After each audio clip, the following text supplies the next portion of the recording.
And of course, he's being regularly updated by the happenings and the updates of the foundation itself. We are able to see more people who are really not only business driven, but deep inside they want to make their businesses even more meaningful. They are finding meaning on giving impact to the lives of others. It ignites more our desire to do mission, to expand our mission. We are very excited to continue doing it and to be more serious about it. It takes a way to really study them and learn about how these donors need to get motivated, get involved, so that the fatigue that is happening will turn into a transformation of partnership, love, generosity, and it will create a very wonderful family in the world of philanthropy.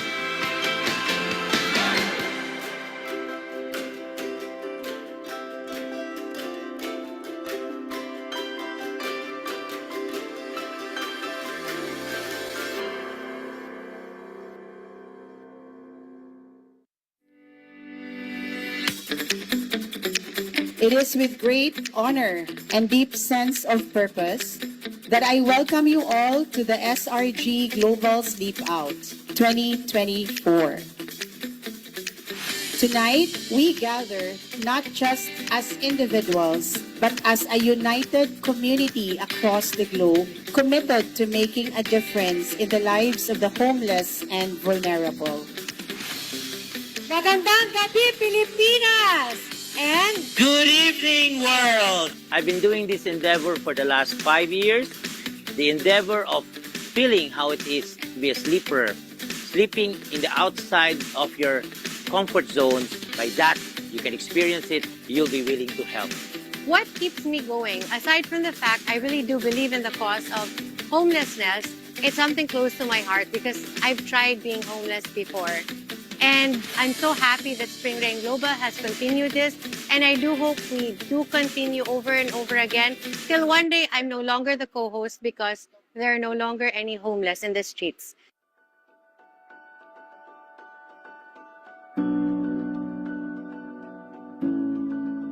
Ika-3 years din ako ni Apple Global Sleep Out.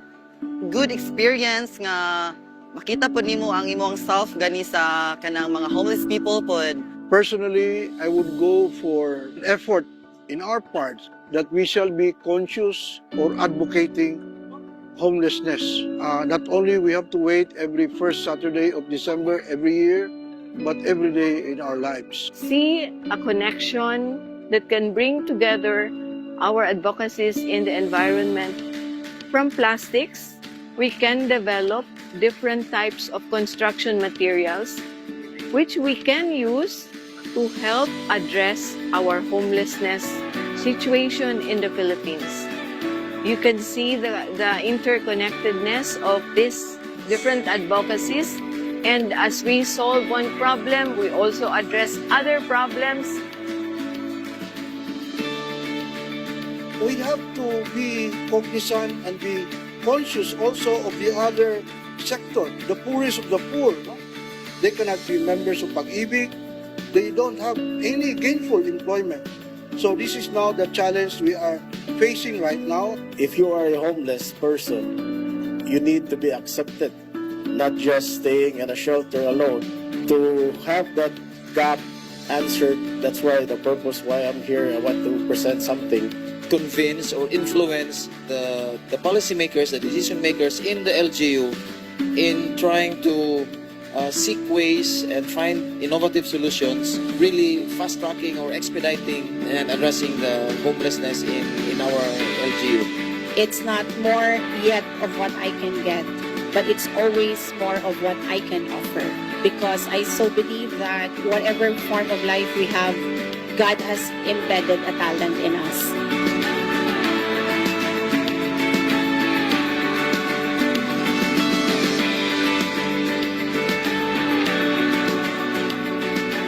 By stepping out of our comfort zones just for this evening, we are not only raising awareness, but we are also standing in solidarity with those who face the harsh realities of homelessness every day.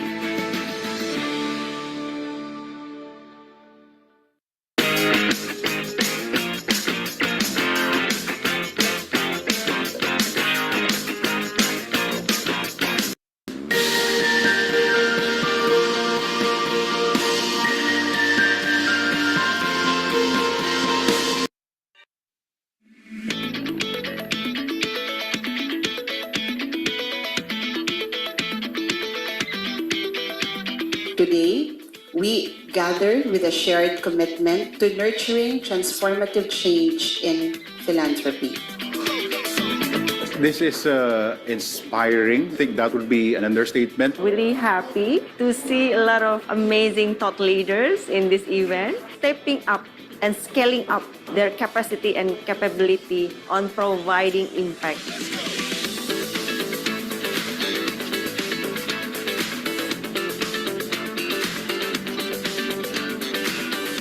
One of my greatest takeaway is that leadership does not mean you have to do it my way, but we have to see together what is the best way forward to enhance all of us. My biggest takeaway is really we cannot exist as an organization by ourselves. We need to continue to capacitate ourselves. We've seen a whole new world, a whole new dimension. Corporate social responsibility should not be plainly corporate at all. You have the concept, you have the output, but what's the outcome? Injecting the love for humanity into your corporate social responsibility is the key to have a successful outcome.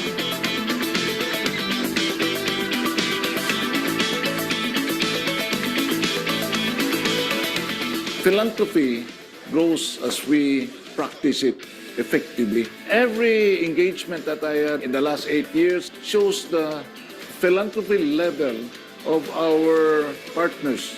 And I hope that as we go along, a lot of our stakeholders will also go with us.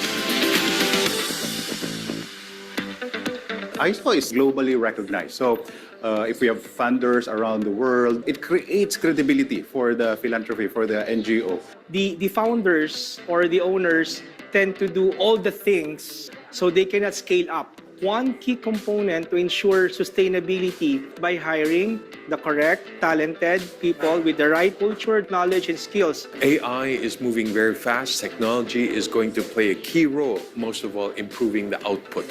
Technology will play a key role in the philanthropic community, and it is very encouraging to see everyone trying to stay on top of it.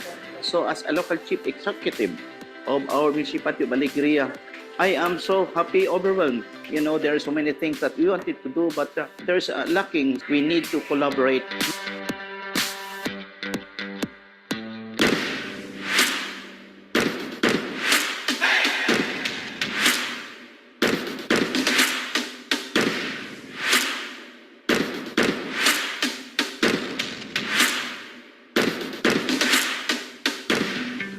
So Spring Rain Global is very glad to trailblaze enabler for building the ecosystem on philanthropy. We have influenced the European Chamber to also join in our ecosystem, so they will anchor the corporate sector, use philanthropy in the core of its strategic direction as well. As the director of the AVPN in the Philippines, it is also our thrust that we continue to develop the landscape of funding network in the country. Within AVPN, we have 600 members across 35 countries, and we have 150 plus funders actually already make collaborations in Philippines. Means that there is a lot of opportunity for stakeholders in Philippines to explore. And one of the biggest threats is the health impacts of climate change, both in terms of health outcomes, but also the impact on health systems. Here in our event today, we'll be talking about what are the different strategies and bringing together policymakers, funders, implementing organizations, thought leaders to push this agenda forward.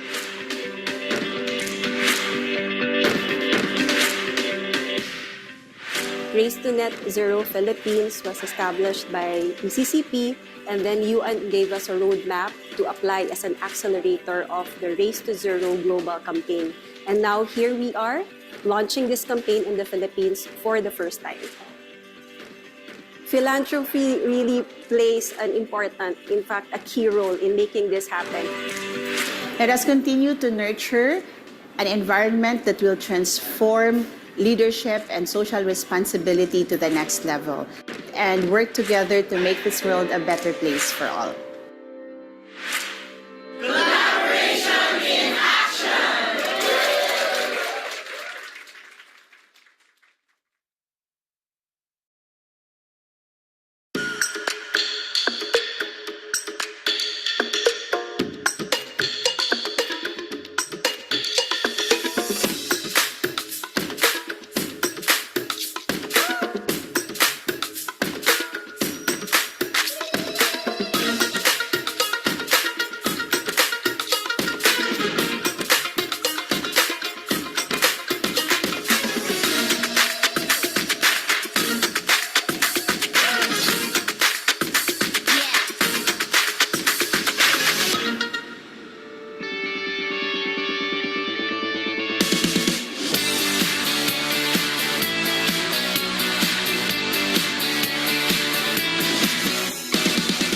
The theme for this year's conference is Nurturing Transformative Change in Philanthropy. We want to evolve, and we believe that only transformative change in the impact of philanthropy can get us to scale and get things done.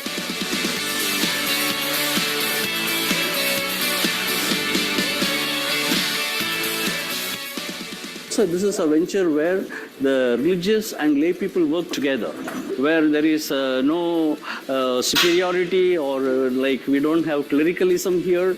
Here both clergy, laity, we all work together for the common good. I realized that Spring Rain Global has grown a lot, engaging and involving more sectors of our society and responding to more needs of our people, independently of their colors, races, nationality.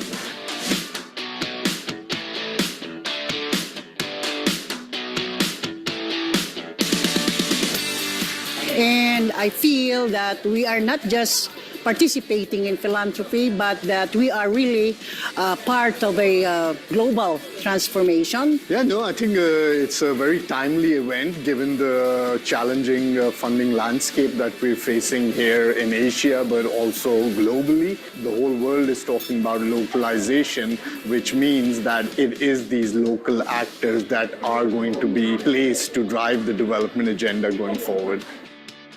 There are a lot of encouraging trends in Asian philanthropy.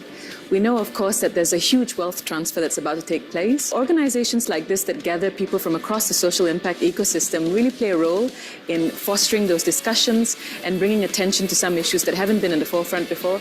So I think we're at a place where there's a lot of exciting things that are going to happen.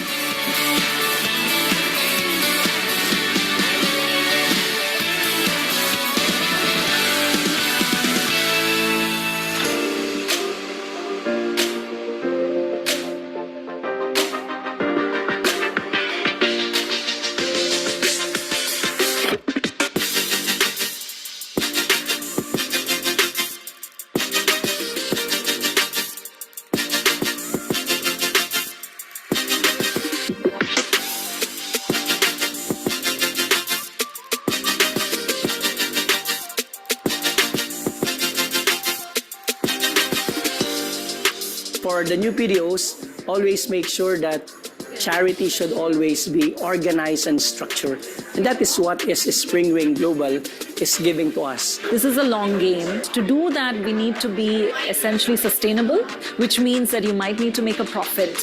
And these two are not, against each other, but they actually go very well. Technology is like a tool. We can use it for good, we can use it for evil. But I believe that if we use it from the right intentions and for good, you can become a lot more productive. The PDOs right now are in need of putting up systems than ever before. They're solving bigger problems. It's very important that they're crystal clear with what the why is all about. In the Indian context, we are seriously looking at how the SRG can play a very vital role in bringing all the religious congregations together so that we can bring a lot of changes in a more effective manner, focusing on 7 pillars of capacitation, which is the strongest, the point of SRG.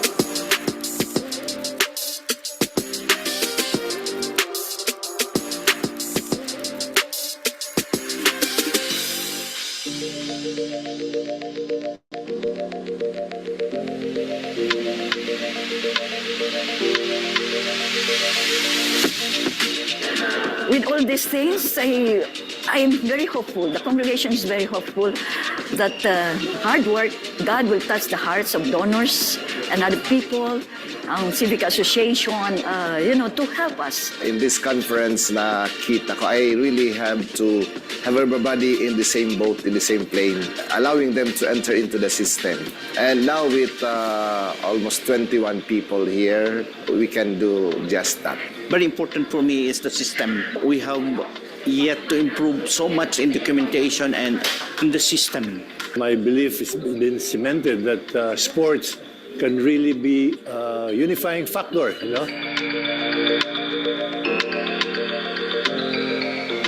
I am pretty sure that we're all going home inspired and we will use the knowledge and the experience of others. So this event is really a game changer because every year we are changing transformation. So we got to adapt, embrace the changes. I'm really happy to be surrounded with all the powerful and positive energy. Togetherness and tightness across all the PDOs, and I think we have matured together. Seeing what we pitched last year about ecosystem now is coming together.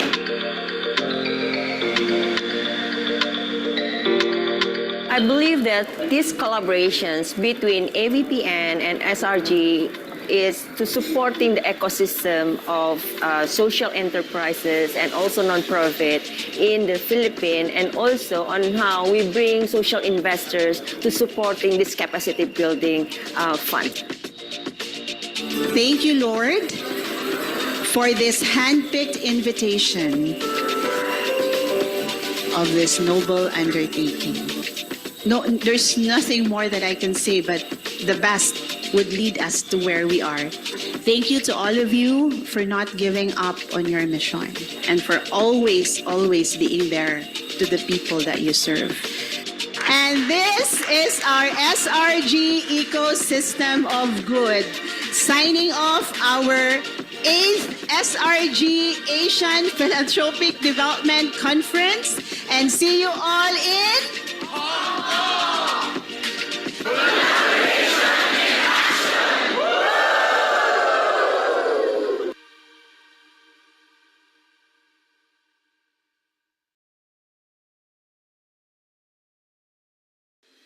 Mission, service, and development work in the new normal mean developing and implementing cost-effective, impactful service, fundraising for different advocacies. Bago sa world ng philanthropic office yung Chameleons, wala talaga kaming idea or walang idea si Chameleons kung ano nga ba, paano magsisimula. Grant proposal writing. Building a database of program needs, sponsors, outputs, outcome, and impact. We usually gather or list our benefactors, list our beneficiaries. Every time we will have an event, we always go back to the same process of listing the benefactors, listing the beneficiaries. And keeping donors engaged and motivated in supporting your mission. A lot of our benefactors are so much directly attached to the priests who are working in our mission. But the problem is, when they are transferred, also the donors are transferring and the mission is left behind. Sustaining missions to serve is hard, and it's even more challenging today. Your staff get caught up with too much to do, not knowing where or how to start, chasing short-term goals or sacrificing your long-term vision? We hear you. We are here for you. We are Spring Rain Global. As a social enterprise, Spring Rain Global aims to coach philanthropic development organizations, faith-based organizations, nonprofits, enterprises, individuals in Asia, Africa, and beyond towards sustainability. Through our international team of highly experienced professionals for development, philanthropic, and financial planning sectors, we help our clients network and raise funds, supporters, and other resources necessary to continue serving communities. We build capacity. We empower human capital. Doon mas nahasa, mas na-improve, mas na-enhance yung capabilities ng Chameleons na magkaroon ng mga fundraising strategies. Hindi lang yung usual na naghihintay ng donation. Merong tinatawag na donor care na hindi lang kami nag-a-ask ng donation, but we include them in our mission. We put systems in place. With the new financial system given by SRG, our PDO has learned to put things into order, the finances, and at the same time, we are more efficient in spending the resources available for all the programs that we have.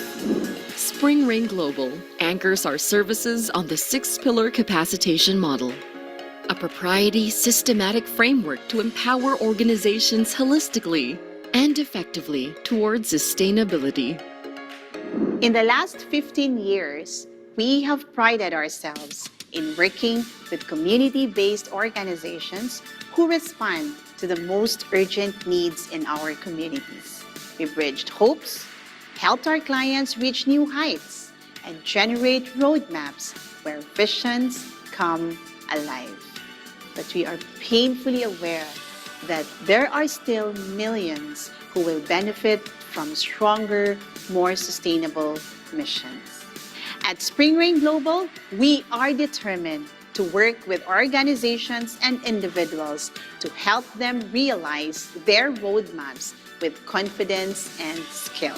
Spring Rain Global is eager to help you contribute to sustainable development through your mission. In SRG, our work goes beyond making organizations mission ready. Introducing the Ecosystem of Good. Spring Rain Global facilitates linkages, connecting development organizations to one another, and program implementers to the private sector, philanthropy networks, and the government. With this, our ecosystem has been the best arena for funders, grant-making organizations, or donor networks to channel resources.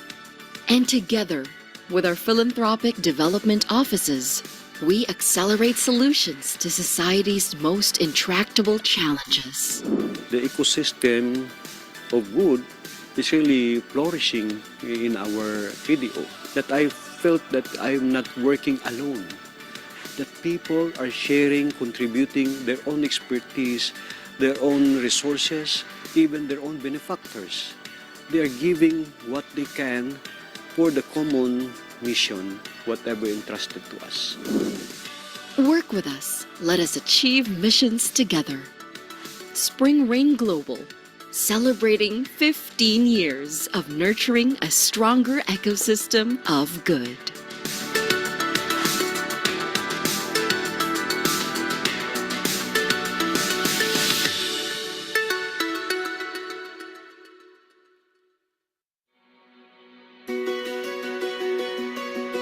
A PDO is a philanthropic development office we consider as the basic unit of the ecosystem where we professionalize the direct linkage between donors and beneficiaries.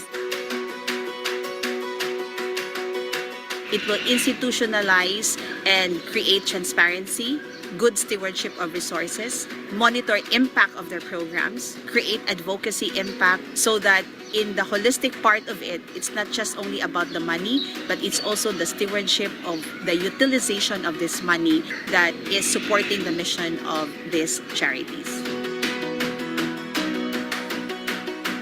We are also trying to build an ecosystem of different philanthropic development offices because it is only in the ecosystem that we will be able to sustain our growth together. We see that this PDO thing, this whole ecosystem, social commerce, and crypto philanthropy is the best way forward towards sustainability. Not only for the foundation itself, but also for the beneficiaries who eventually be the ones to receive whatever benefits that the foundation will be receiving. And of course, ultimately, the other PDOs also all over the country.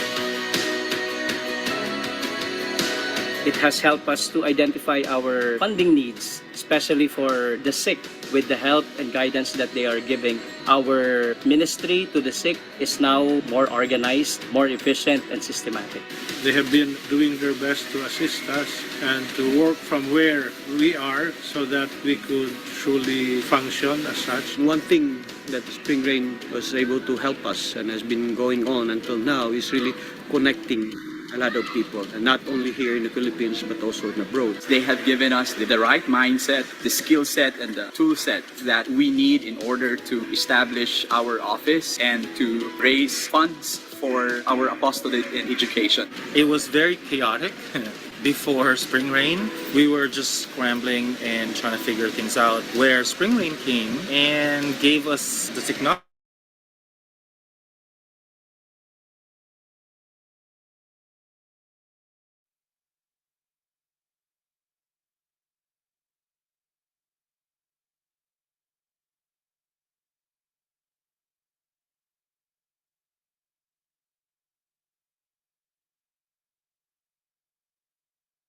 Good evening, everyone, and Happy New Year. Welcome to Spring Rain Global's fundraising campaign. Please make yourselves comfortable wherever you are right now, and let us enjoy tonight's program. Before we begin, we would like to share a few reminders. Put your microphone on mute to avoid unnecessary noise. Edit your Zoom name display using this format: organization's name dash your name. For example, SRG-Nicole. Please stay with us until the end of the program. We would love to have you around as we unfold another fundraising campaign. And lastly, please take a selfie, upload it in your social media account, and use the hashtag SRG Empower Change 100 Days of Giving, and enjoy the session. To officially start, join us in singing the opening song, followed by the Spring Rain Global Prayer.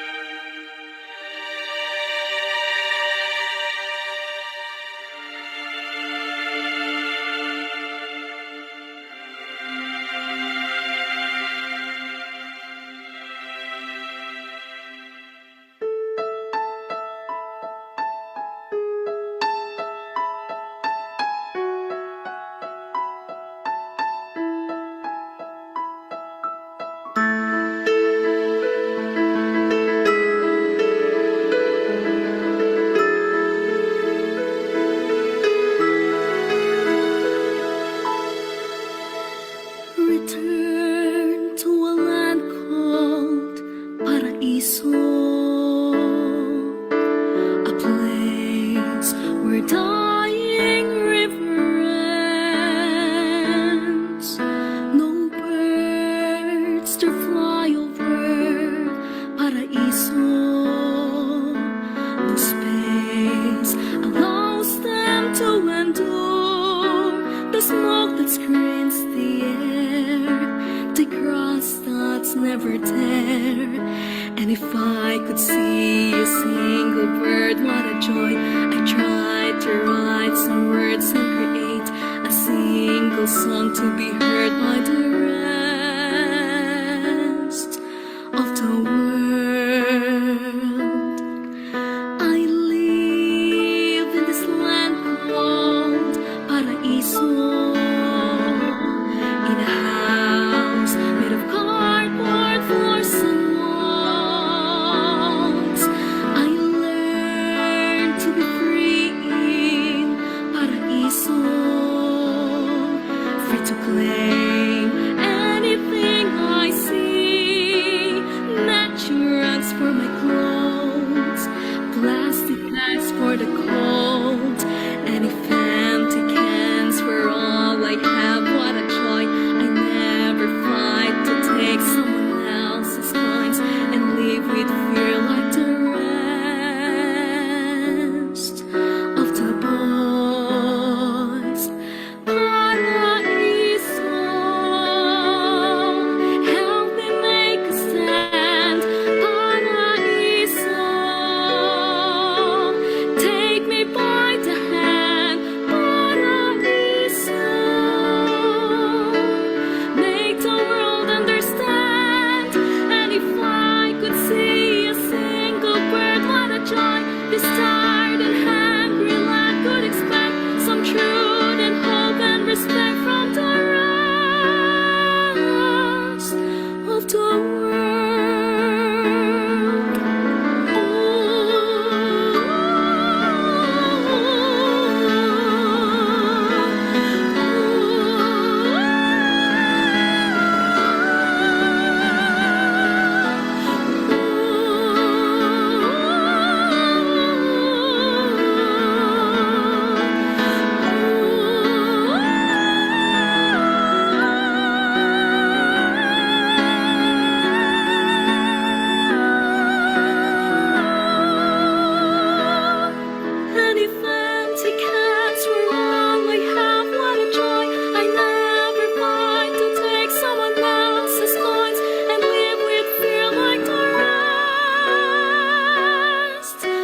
boys, paraiso. Help me make a stand, paraiso. Take me by the hand, paraiso. Make the world understand. And if I could see a single bird, what a joy this tired and hungry land could expect. Some truth and hope and respect from the rest of the world. Paraiso. Help me make a stand. Paraiso. Take me by the hand. Paraiso. Make the world understand. And if I could see a single bird, what a joy this tired and hungry land could expect. Some truth and hope and respect from the rest of the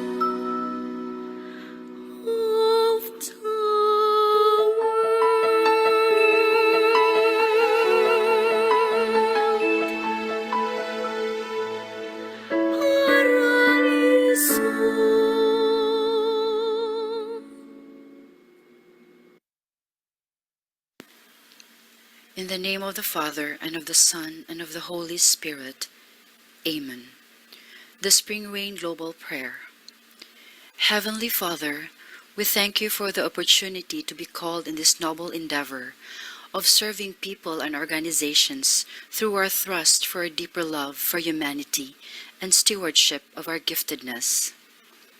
As we respond to this ministry each day, fill us with the power of the Holy Spirit, that your wisdom may enlighten us, that your strength may remind us to stay focused in our purpose and calling, that your light be our guide at all times, and that your love be in our hearts.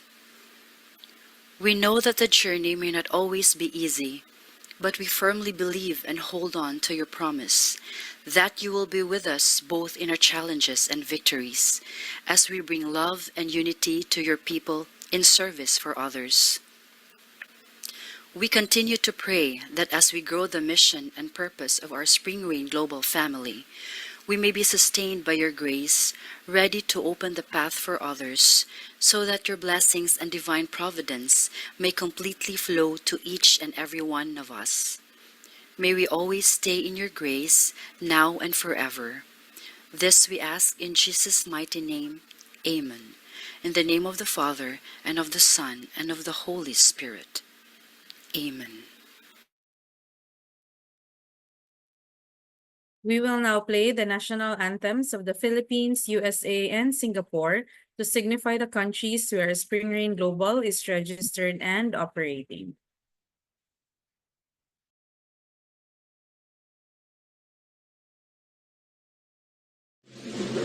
Bayang magiging teras ng silangan at alap ng puso sa dibdib mo'y buhay.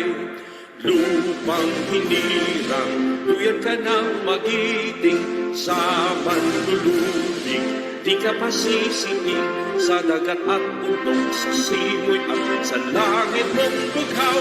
May dilag ang tuna at awit sa paglayang minamahal.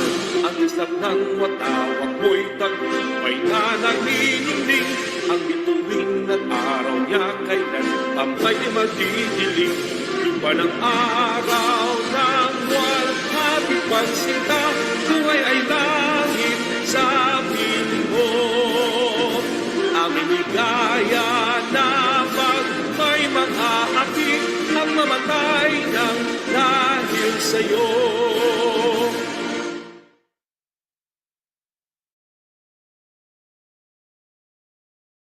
Oh, say, can you see by the dawn's early light what so proudly we hailed at the twilight's last gleaming, whose broad stripes and bright star through the perilous fight, o'er the ramparts we watched, were so gallantly streaming, and the rockets' red flare, the bombs bursting in air, gave proof through the night that our flag was still there. Oh, say does that star-spangled banner yet wave o'er the land of the free and the home of the brave?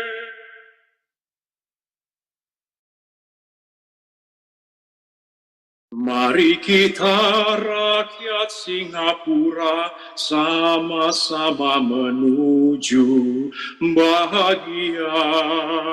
Cita-cita kita yang mulia, berjaya Singapura. Marilah kita bersatu dengan semangat yang baru. Semua kita berseru, majulah Singapura, majulah Singapura. Marilah kita bersatu dengan semangat yang baru. Semua kita berseru, majulah Singapura, majulah Singapura. Good evening and Happy New Year once again. We are now live via Facebook. Thank you so much for being with us. I hope we are all excited for another opportunity in spreading positivity and impact. If you are, please type in yes in the chat box or give us a thumbs up or a heart reaction. We would like to acknowledge the presence of our esteemed Philanthropic Development Office's directors and team, SRG Advisory Board members, the officers of the SRG PDO ecosystem, the Spring Rain Global team, and the rest of all the guests joining us from different parts of the Philippines and the globe who are here with us via Zoom and Facebook Live. To give us her message for tonight's program, let us all welcome the founder and president of Spring Rain Global Foundation and the founder, president, and CEO of Spring Rain Global Consultancy, Dr. Glenda Miro Antonio.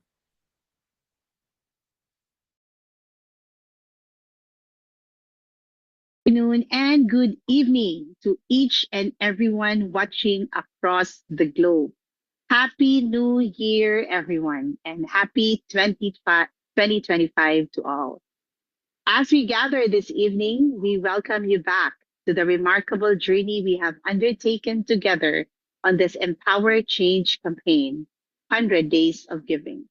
Your steadfast support has not only empowered lives, but also ignited a movement of transformation within our communities. Tonight, we shine a spotlight on a theme that resonates deeply with all of us: climate change and its devastating effects on vulnerable communities. The reality is stark.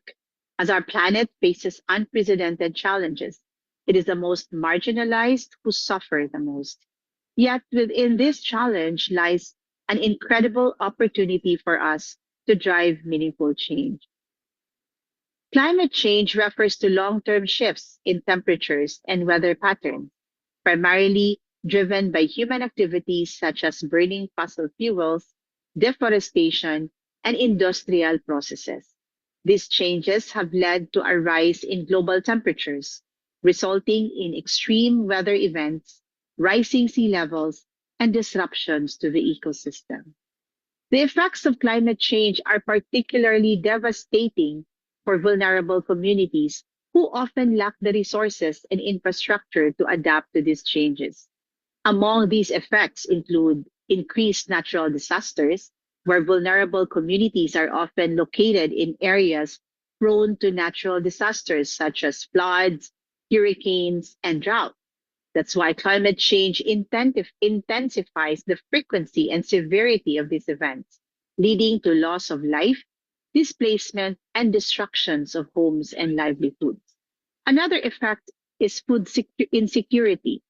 Changes in weather patterns disrupt agricultural production, leading to crop failures and food shortages. Communities that rely on subsistence farming are particularly at risk, as they may not have access to alternative food sources or the means to adapt their farming practices. Another effect is water scarcity. Climate change affects the availability and quality of freshwater resources. Droughts can lead to water shortages, while flooding can contaminate water supplies. Vulnerable communities often lack access to clean water, exacerbating health issues and increasing the risk of waterborne diseases. Health risk is an effect also of climate change. Rising temperatures and changing weather patterns contribute to the spread of diseases, particularly in areas with limited healthcare access. Vulnerable populations, including children and elderly, are at greater risk of heat-related illness and infectious diseases. Displacement and migration. As climate impacts become more severe, many communities are forced to relocate. That is why displacement and migration is also an effect of climate change. This displacement can lead to social and economic instability, as individuals and families are uprooted from their homes and support systems. Addressing climate change and its effects on vulnerable communities requires urgent action and collaboration. By raising awareness, advocating for sustainable practices, and supporting initiatives that empower these communities, we can work together to build resilience and create a more equitable future for all. With only 4 Saturdays left in our campaign, we stand at a crucial juncture.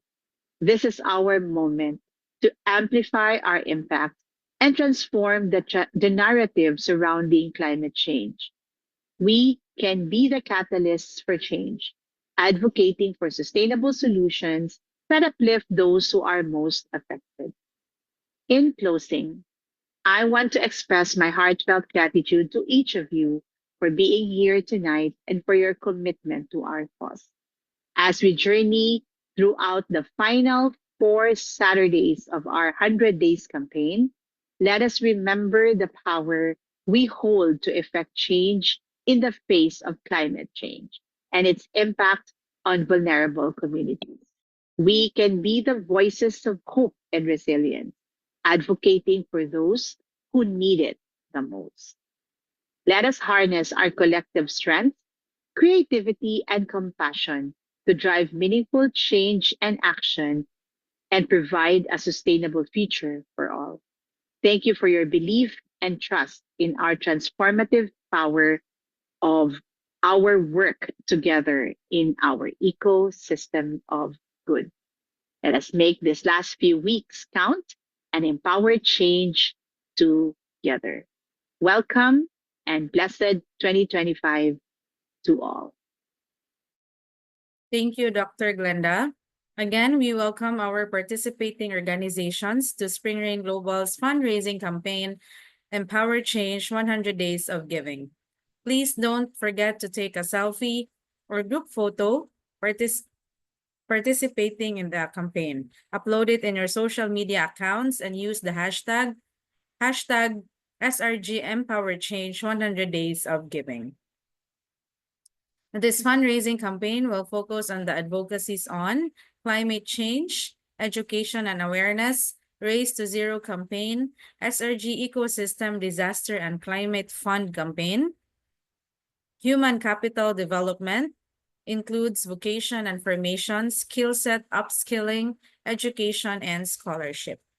Livelihood development includes solid waste management, social enterprise, and circular economy. Community health resilience includes clean water and sanitation, poverty alleviation, peace and order. Disaster preparedness, response, and rehabilitation, sustainable transportation and green technology solutions, climate resilient housing and infrastructure, renewable energy and reforestation, conservation initiatives, climate change and its impact on vulnerable communities, sustainable practices for social enterprises, role of corporate social responsibility in addressing social issues, and impact stories and volunteer spotlights. Tonight's highlight advocacy is climate change and its impact on vulnerable communities. Joining us for tonight's advocacy are Bionutrient, Daughters of the Sacred Heart, and Spring Rain Global Foundation. Spring Rain Global supports the participating philanthropic development offices in advocating for a better and healed environment. We aim to raise funding for their programs that focus on preventing further damage to the environment, protecting the natural resources that God has entrusted to us, and eventually create a healthier place to live in.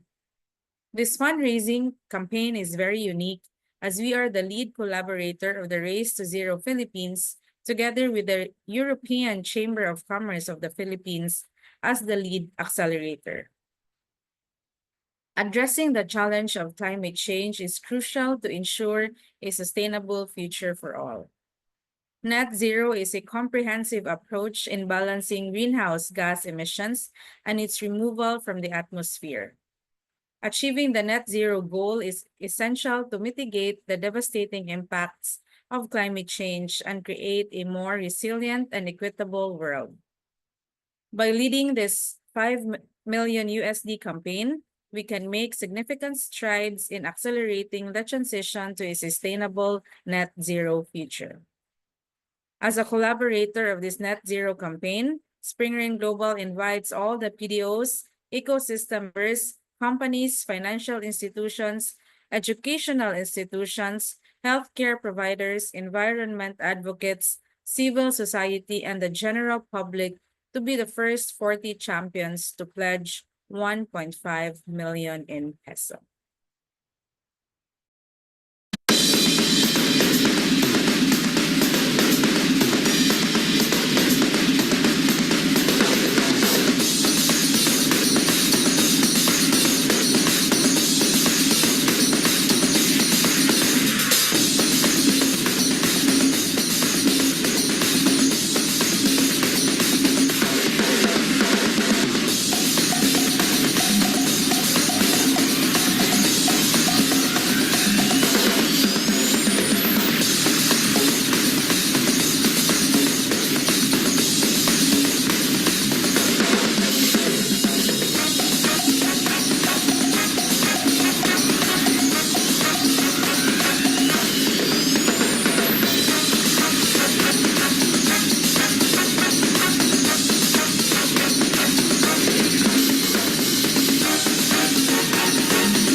For the next part of our program, let us listen to this talk about addressing climate change and its effects to vulnerable communities, and by Ms. Emma Ramas, the PDO Director of Bionutrient. Ms. Emma Ramas will be represented by his son, John Ramas. Hello, good evening, everyone, and good day to all who are here watching. So I'll be representing my mom as she is still preoccupied with some things. So while waiting, just allow me to share my screen. All right. So what it takes to get to net zero. So I'm not sure if all of you are familiar with the term net zero, but before we get to that, let's just simply understand what's going on in the world. So as we all know, for the past decade, 2 decades, we've been experiencing climate change. And as of today, it is still happening. So over the last decades, actually, the number of registered severe weather events, which includes typhoons, monsoons, um, dry weather like El Nino, and all these severe weather events have tripled. And over the last 2 years, the rate of increase in sea levels has doubled. And this is due to the melting of our glaciers up in the Arctic and down in the Antarctic sea area. And in the last decade, the pace of ice loss in the Arctic and Antarctic has tripled. And as we've all been experiencing with the intense heat, the intense rain, it's been affecting all parts of life in our food sectors, in our life sector, in other areas of work, and it's also affecting the medical area through increases in diseases, and things have been looking really grim for us over the years. And what we're trying to achieve here is trying to limit the greenhouse gases that have been being produced over the years, because greenhouse gases is what has been causing the climate change and the global warming in general. So in order to reduce that, we need to start doing it before 2050 in order for us to be able to reach net zero. So what exactly is net zero? So we have a technical definition, which is the removal of carbon that we have put in the atmosphere. So carbon has been put into the atmosphere through the factories that have been industrialized, through the cars that we drive, through many technologies that we've been using over the years. And unfortunately, our world today is very far from being a net zero emissions world. The trajectory is still very far for us. And currently, global warming has already reached 1.1 degrees Celsius. So that means the world has feels hotter by 1.1, and we're already on the course to heating up to 1.8 degrees Celsius. So if we're feeling really hot now, how much more in the next year, in the next 2 years, how much more we're gonna experience? How much more we'll have to use our Jisoo life fans, you know? So we really need to remove 2 decades worth of carbon emissions in order to at least go below 1.5 degrees Celsius. And as I said, we're gonna continue experiencing these climate catastrophes and these really horrific events if we continue to allow carbon emissions into our environment. So what is the real challenge when we have to decarbonize and try to get rid of these carbon emissions? So as of this decade, 2020 to 2030, this is a crucial decade for us in doing climate action. I'm sure many of you have heard that we have to start we only have until 2030 before the world goes into a state of calamity. And, we already have many countries who are trying to help. And unfortunately, they say a lot, but they don't do a lot. It's all bark, but no bite. So we need to start implementing more necessary policies and associated investments in order to see change. Because right now, many people want to participate, but they don't do anything in participating. So the main message is that the world should be more upfront, and they need to be more participative and more present in order to decrease the effects of carbonization. And we need to find be more present in trying to solve our problems of decarbonization and have concrete plans that will help us make those plans happen. So what are the challenges? So now we're going to talk about the main challenges of decarbonization. So the transition to net zero will likely entail the biggest economic and societal transformation since the Industrial Revolution.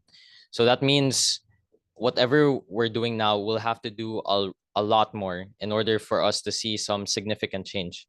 So that would include economic reconstructing, significant technological breakthroughs, and substantial financial investments. So as you're already hearing it here, getting to net zero won't be an easy task for any of us in this world. And we're gonna need the following transformative changes. So we're gonna need a price on carbon. We need a shift to a cleaner energy. We need to green our economy. We have to pivot to transition finance. And overall, we just need to be more sustainable in our own individual lifestyles. So what exactly was point number one? So point number one was price on carbon or carbon pricing.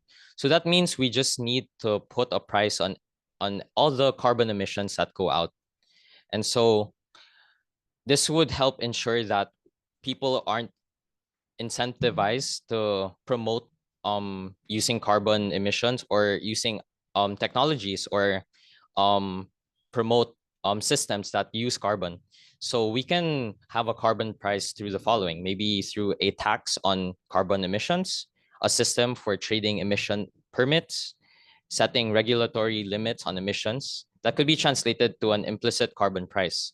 So having a price of carbon right will not make economic sense and gain traction because what's going to happen is consumers not will reduce their demand for carbon intensive goods and services. Firms will move to low carbon technologies and innovators will help create better products and technologies that will use less carbon so that overall we're not wasting and we're not contributing to the carbon emissions. And also that investors will be able to fund these and help us make them more commercial and more available to everyone. Oh, wait, here. So not only that, we need to apply higher prices and we need to apply it in more things, not just in our cars, not just in the big factories who are producing these things. We have to try to tax or try to price these carbons in every aspect of our life so that we're less likely to try to use them. And it also says here that less than 5% of the emissions covered by a carbon pricing initiative are priced at a level consistent with the goals of the Paris Agreement, which is around $40 to $80 per ton of carbon dioxide. So per ton, knowing that humans produce thousands and hundreds of tons of carbon dioxide, this would be a very pricey amount to pay. And this would really discourage big companies and just individuals in general to want to promote carbon emissions in general. So more about carbon pricing. So this is what we've observed with other countries who are trying to implement this. So carbon taxes should be implemented equitably so that they do not overly burden low-income households and small to medium enterprises. Green subsidies are useful complements to carbon pricing, but they are not complete substitutes. And lastly, a global minimum carbon price makes economic sense, but needs to be carefully designed so that it's not too expensive, yet it's not too cheap that no one will really try to convert or really try to change in general. So now let's go to point number 2. So a shift to cleaner energy. We're all familiar with the renewable energies such as water, sun, geothermal, and all the other renewable energies. So we need to implement those energies into the current standards. So we're familiar with coal, oil, and gas. And if we're able to reduce that, we're gonna be on the path to cleaner energy. So unfortunately, renewable energy is really powerful, but it's not enough for growing the current energy demands, especially in parts of Asia. So as it says here in point number 1, fossil fuels will still be prevalent because Asia has a high energy demand. So even if we implement renewable energy, we need to find a way to make it more sustainable and to make it accommodate all parts of the world. Solar and wind power will need to be the largest energy sources since costs of these energy sources have drastically decreased. So technology has been getting cheaper over the years, meaning that it's more available and it can be expandable at a lower cost. And lastly, hydrogen will be an important new hope for decarbonization. renewable energy to split water molecules into hydrogen and oxygen, and the hydrogen can be burnt into a clean fuel. So this is like a newer technology where we can turn, um, let's say water which has hydrogen and oxygen molecules. We can convert the oxygen into clean air while converting the hydrogen into a fuel that would be cleaner than our coal, our fossil fuels, and all the dirty fuels that we've been using over the years. So now we're moving to greening the economy. So greening the economy, or having a green economy, is essentially reforming current economic activities to reduce carbon footprint. So this can be in sectors of manufacturing, building and construction, aviation, maritime, agriculture, and fisheries. And these sectors are usually the ones that make all economies are all around the world. So we're going to need strategies to progressively reduce the carbon footprint in each of these sectors. So what would be the challenges for achieving a green economy? So a green economy would rely much more on electricity. It will need to be more energy efficient. It will need to find ways to decarbonize hard to abate sectors and activities. The sectoral composition of economies will change. Inflation is likely to be higher during the transition to net zero, and the labor market will undergo a major adjustment. So although these sound very scary and maybe hard things that may be impossible to implement, we need to make sacrifices like these because it's going to be a lot harder when we have to deal with the the severe weather events and all the calamities that may occur from our unwillingness to change. And so now we move on to why pivot to transition finance.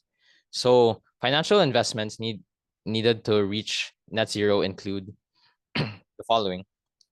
So there was a report by McKinsey, which estimates a financial requirement of approximately 9.2 trillion US dollars per year as economy grows and transition policies are legislated. Expected spending will increase, and there are two areas in finance that need urgent action. So the first one is green finance, which needs to be complemented by transition finance. And lastly, or on the other side, we need to synergize public and private capital through blended finance for green and transition projects. And lastly, the last point, shifting to a sustainable lifestyle. So all the problems we have start from the individual level. And so by adjusting the people's habits and their lives to practice green habits, we'll be able to transform the whole world. And so what do we need to do exactly? We need to change people to make conscious decisions on how to reduce their consumption of not just energy in general, but in all aspects of their items, their things. And we need to do this so that we can have substantial reductions in our carbon emissions, because the less we own, the more we have, if you think about it. So people may need to increase concern about climate change, inspiring others to take collective action for the common good of our planet, because not only groups of people will be affected, every single person will be affected, whether we like it or not. So we shouldn't blame others for for the big companies who are causing the problems, or ourselves for not being able to do enough. We just need to encourage everyone to participate and do something about this.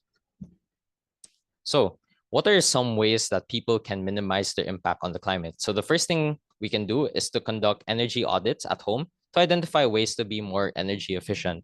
So this just means that you check your electricity bill and you try to understand what's causing the high energy bill. Is it your aircon? Is it your laptop, your desktop?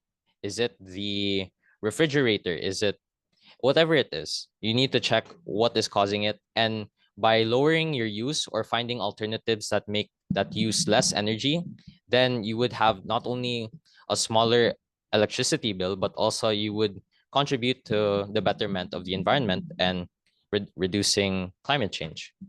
So the second way is by reducing food and plastic waste, implementing circular economy. So food and plastic waste are one of the biggest contributors of waste, solid waste in most parts of the world, especially here in the Philippines. So I believe food waste contributes around 60% of the total solid waste, and plastics around 20 or 20%. So that's already making up 80% of all garbage. So by reducing that, we're gonna be reducing the landfills. We're gonna be promoting cleanliness in the streets, in our households, and everywhere around us. And so by doing that, we'll be implementing a circular economy, or to do that rather. So circular economy is just finding a way to have a use for everything. And like a circle, it's everything, it goes full round. So from the factory, it goes to us who recycle it. And when we recycle it, it's a way for us to improve the environment. And then it goes back to the manufacturers of industries who try to help, or hopefully help us in lowering and lessening the waste. And we try to keep reducing whatever we've collected over the years so that less waste will be generated overall as time goes on. So the third way is to shift to a plant-based diet, so or eating plant-based meals. So I know it's very hard to shift or to eat less or to eat meat, but meat does take up a lot of land. It takes up a lot of resources to grow the chickens, the cows, the pigs. So we need to find ways to implement plants, because not only are they nutritious, but they also take less land, and they're also good for the land. So it's very self-explanatory. You can have lettuce, you can have fruits, you can have all sorts of vegetables. And what matters is you don't try to completely change your diet, because that's very hard to do. So what you do instead is you replace or you add parts of your meal to make it healthier. So with your chicken, you add a salad. With your steak, you have some French beans. Make your dish more healthy.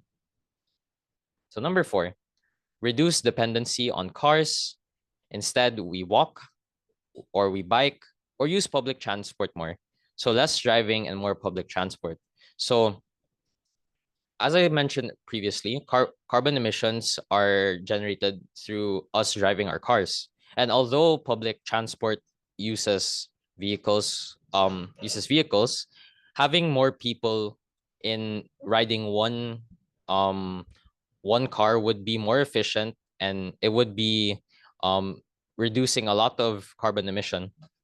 And if we are physically capable and we have the skills to do it, we can even use a bike, because that would not only be healthy, but it would also completely reduce your carbon footprint.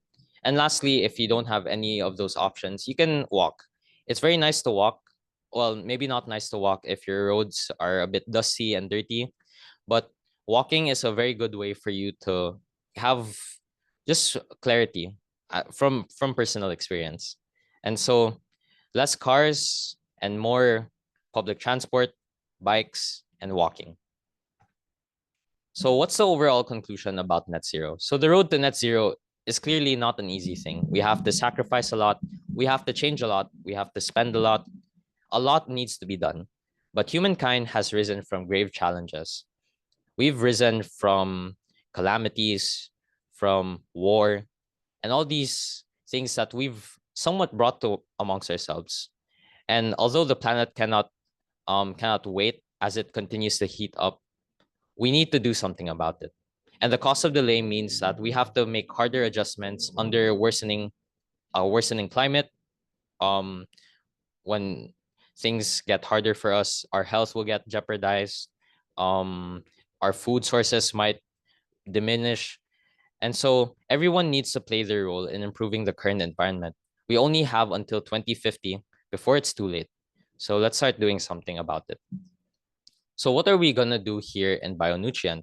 So here at BioNutrient Waste Management Corporation, our mission is to harness the potential of waste materials, converting them into sustainable resources that benefit both our environment and our communities. Through cutting-edge technology and innovative practices, we have pioneered methods that not only reduce waste, but also contribute to the restoration of our planet's health. So here are some improper management of municipal waste, which has caused the following problems. So one of the biggest problems with waste is infestation of flies and the strong smell that it brings, not only in landfills, piggeries, and poultry farms, but even in our households when we leave it alone. And unfortunately, because of the strong smells, it has led to the closure of certain landfills, farms, and overall, this affects the food security since less farms means less animals, which means less people to feed. The second one is the organic matter depletion in the soil as a result of continuous farming and harvesting and application of synthetic fertilizers and pesticides. So because of the chemicals that we use to boost our crops, we end up ruining the organic quality of our soil, which makes it not as earthy smelling. It doesn't make it feel moist and loamy. We end up ruining its quality and just ruining what the soil could provide to our plants. So number 3, greenhouse gas emissions into the atmosphere due to improper management of landfills, farm wastes, and the continuous dependence on chemical fertilizers and pesticides due to the unavailability of organic inputs. So because of the two problems mentioned earlier, greenhouse gases have been more prevalent as we try to have facilities and factories try to boost and try to make these inorganic and chemical solutions rather than doing more natural and healthier alternatives, which has overall increased greenhouse gases, which is the biggest cause of climate change. Number 4, pollution of groundwater from use of chemical fertilizers and pesticides and seepage of leachate of unprocessed farm waste dumped irresponsibly. So this just means that the water that's all underground that has collected when rain falls, it might end up getting polluted, which is due to the waste from the top also seeping down, or when the water and the waste mix together and try to go down, then it pools up in certain areas underground and becomes polluted and unclean and unsafe for those who depend on deep water sources. And lastly, malnutrition as a result of depleted minerals in the soil and lack of organically or naturally grown fruits and vegetables. So malnutrition isn't just about not being able to eat food, it's also about the nutrients that that are given to these people who experience malnutrition. The food that they eat do not provide them enough minerals, vitamins, and all the necessary things that will make them healthy and stronger. So the reason that happens is because the soil that was used to grow these plants that were fed to them probably did not have enough, became inorganic and lost its organic essence, essentially. So now we have these pineapple plantation waste and sugarcane plantation waste, and what you see now is a lot of these plants that seem to have no use. But here in Bionutrient, we can turn lands of these organic waste into something more important. And even here, from a poultry farm where we grow all our chickens, we can take their waste. And even from piggeries, we can also take their waste from what they eat and what they release. We can also take expired food or almost expiring goods from food industries, whether that's drinks or that here on the right we have a lot of mountains of bread actually that's going bad. And here in our public markets, there's a lot of wasted greens and vegetables. And so here in Bionutrient, we're trying to supervise and trying to make sure that the waste doesn't just go to the landfill to stink up the place and just collect, just become nothing. Here we try to find solutions, and our solution for that is solid waste management. So here my mom was at the public market. She was watching the uh, biodegradable waste be moved and properly segregated from the other waste, so that we can bring it to our facility to have it um turned into compost. So here is our facility where we did a final sorting of the biodegradable waste, because as you can see, even if we try to filter out as much waste, plastic still tries to get in. And so once we sorted the waste, we have it go up a conveyor belt. And we also have other machinery that help in transporting the waste into our other machineries. So these machines are the ones that shred and help us minimize the not necessarily minimize, transform the waste from solid parts into smaller bits, because smaller bits is an easier way for the soil and the other organic materials to what's the term, decompose and like integrate the waste into itself. And because of our advanced techniques like the windrow composting, we're able to turn the solid waste, the biodegradable waste, from the big waste, let's say like a banana peel.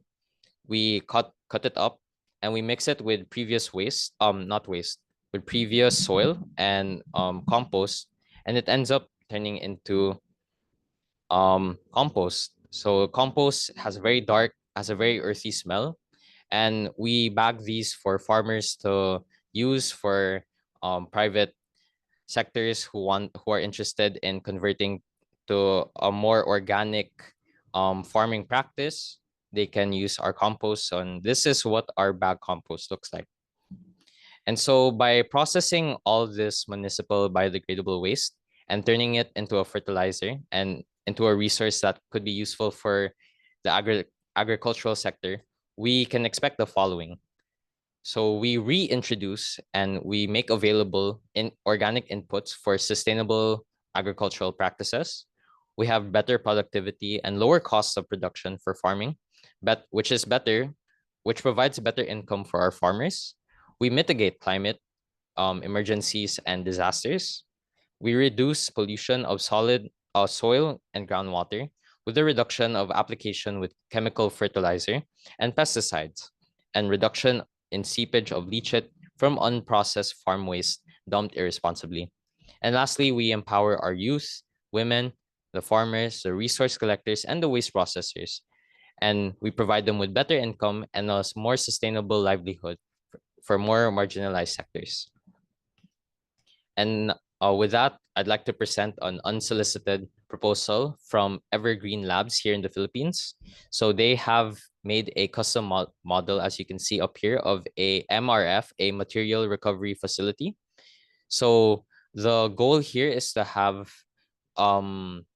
set up these MRFs at selected barangays and have them customized for specific requirements. So this could be in terms of the size, the capacity, and the resources it will process.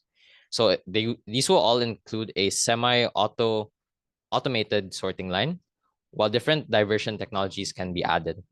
And so the key project highlights are the following: full project development with turnkey solution implementation, total of 5 integrated MRFs in selected barangays here in Cebu City, end-to-end supply chain and EPR integration. EPR is extended producer responsibility.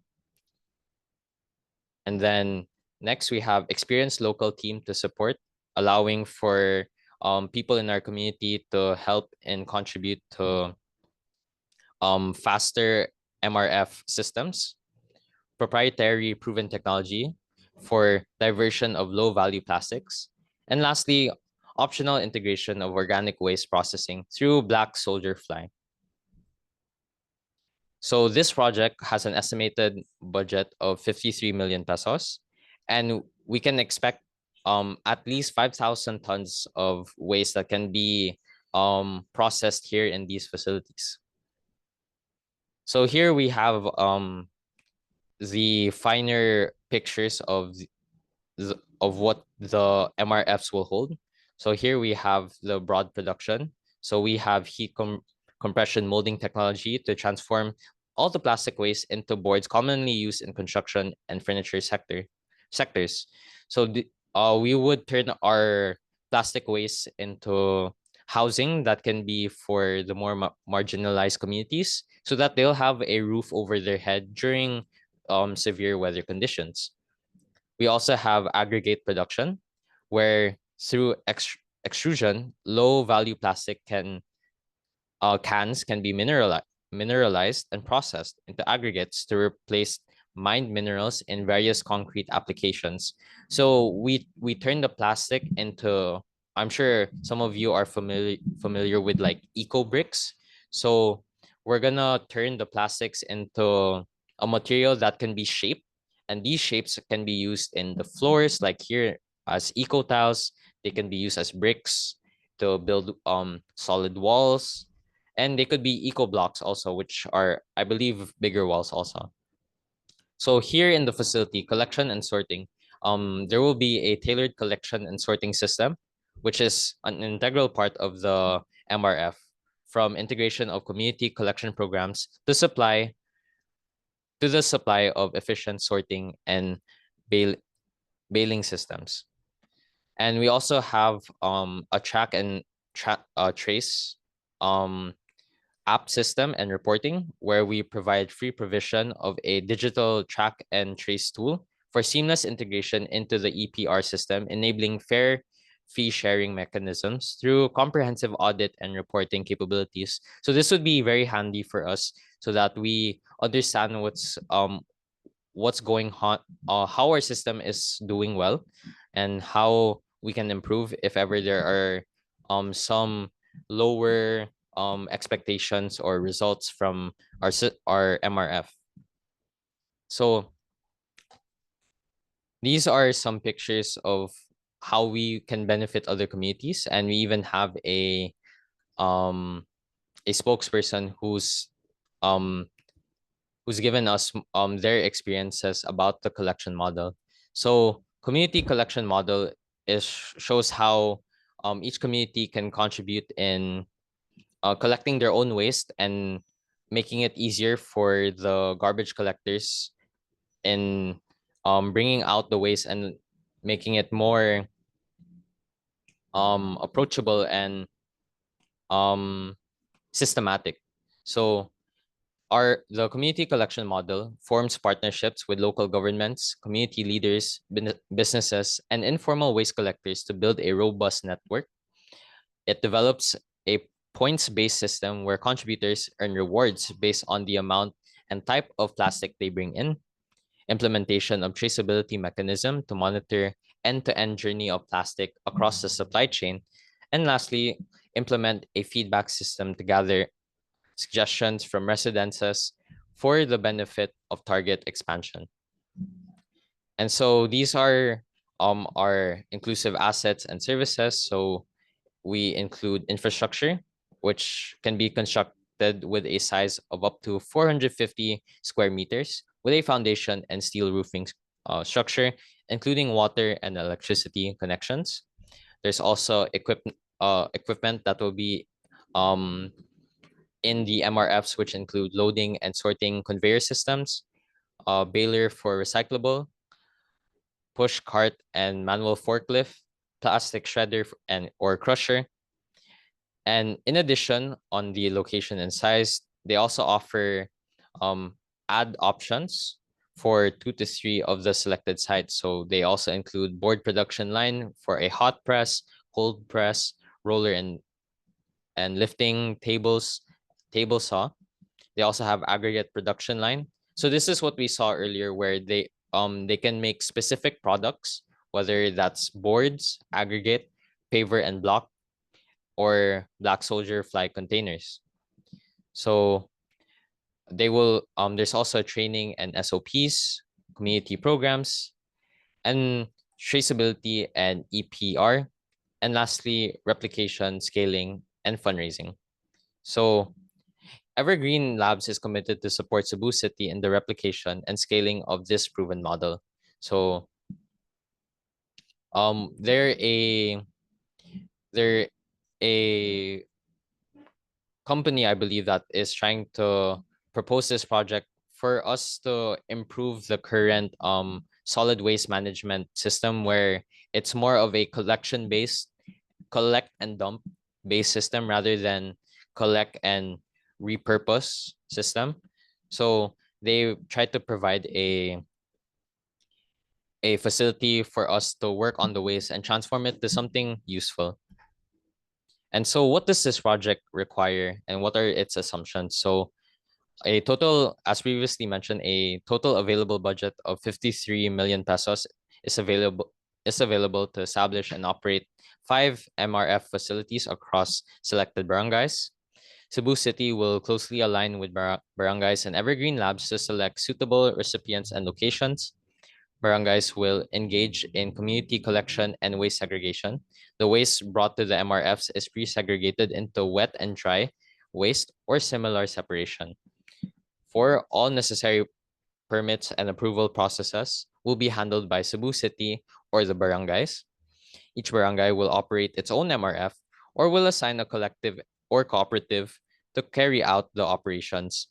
A PPP together with Evergreen Labs is also a viable option. And lastly, the project can be signed within Q4 or quarter 4, I believe, of 2024, allowing for a 12-month implementation timeline. And so here are some other images of the proposal. So we have the MRF from 2 perspectives. We have some of the sorting facilities, a flake production and silo, a board production system, aggregate production system. And yeah, that is the visual guide or visual representation of their proposal.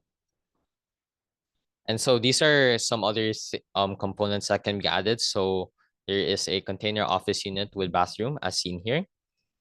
There are 35 e-trikes or tricycle bikes for collection, which have different labels. So this is like a mini garbage truck. There's also a rainwater system to collect the rain from the roof.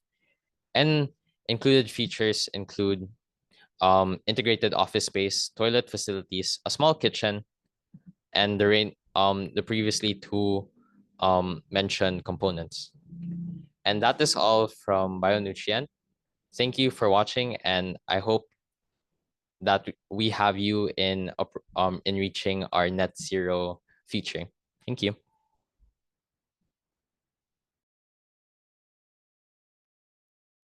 Thank you, John.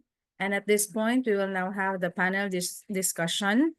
And may I invite Sister Marian Faruja, DSH, Delegate Superior of the Daughters of the Sacred Heart, and Mr. Manolito Vincent Aguilar, Executive Secretary to the CEO, Spring Rain Global Foundation. And to facilitate the panel discussion, may I call back Dr. Glenda M. Antonio. Good evening, everyone. I'd like to invite John, if you may, and I think Emma is also here in. All right, thank you. Oh, John, they're inviting you to. You can come in. You represent me because I represented. All right. Thank you, John. That was a very clear explanation from the discussion on climate change and how it affects the community. And thank you, Emma, for catching up. The climate change result has been very clear when there was flood. I mean, water outside your house. Yeah, just very short rain, short period of rain and water already accumulated. Yeah. So I couldn't come into our gate. Yeah. Because of of the water almost reaching the last step towards the house. Yeah. I'm glad that you're here in the panel. And with us also is a representation from the voice of the community, Sister Marian Faruja. Thank you, sister, for making it tonight. And of course, representative from the SRG Foundation, Mr. Tox Aguilar, who will also share a bit about how all this connected climate change and the communities that would play a major role, positive and negatively, in being a solution to this systemic issue. But let me just segue on vulnerability, because our topic now is about how climate change affects vulnerable communities. I want to understand, or maybe most of us who may want to put our acts together now want to understand vulnerability. So maybe I would ask Mr. Aguilar and Sister Marian, what are the specific challenges you see on vulnerable communities, how what in the way they are facing climate change, and how can we better understand their needs based on your exposure to the community? Maybe I will ask Tox. Hello, Mr. everyone. Good Aguilar. evening. Yeah. Thank you, Ms. Glenda. Thank you, John, for that very educating presentation. I'm happy to be back here to share my views on this when it comes to dealing with climate change in our vulnerable communities. But I'd like to begin with the broader strokes, the bigger issue, the bigger picture about the transition being a highly dependent country on fossil fuel, because this is the real nugget of all of this. And I agree that, and it's in figures that we are very highly dependent on coal, which represents 61.9% of the energy production of the Philippines, and the rest is petroleum and renewable energy. So very, very small percentage of our country is really gearing towards addressing primary cause of age on Tox, can you go nearer to your microphone. Yeah. microphone? Yes, so we can hear you clearly. Okay. Hello? Yes. Do you hear me now? Okay. There. Okay, thank you. Let me get rid of this. Okay. Is this better? Yung kanina po.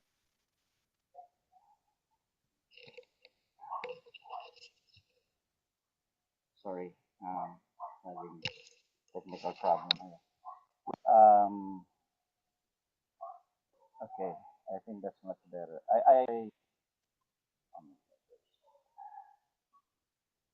One moment, please. Someone is calling me on that. Um. Hello. Am I coming clear now? I think it's Yes. better. Okay. Okay.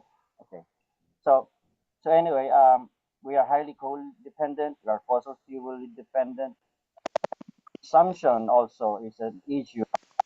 Energy is being consumed and distributed among the general population. Now, in numbers, you will be surprised. The residential consumption for energy is 37 gigawatt per hour, and that's in 2023. And the industry only consumes 29,500, down to commercial to 12,000, agriculture 3,500, public 2,000. So what my point here being is the biggest consumption of energy in our country is the household. And these are our communities that we can directly influence. With government, with how they deal with policy, that's an uphill battle for us. We need a more robust, more bold moves in introducing fossil fuel dependency and shifting to renewable energy. And plus the fact, and that's another feel the challenge there in managing waste again. But with power consumption, which directly contributes to our footprint, carbon footprint, we can do a lot in influencing our communities because 37,000 gigawatt per hour is a big consumption that is being produced by a highly dependent fossil fuel facilities. I remember when I was in Marinduque, their power supply is given by a generator on board a ship. And so what happened is the power supply is undependable, brownouts are very frequent.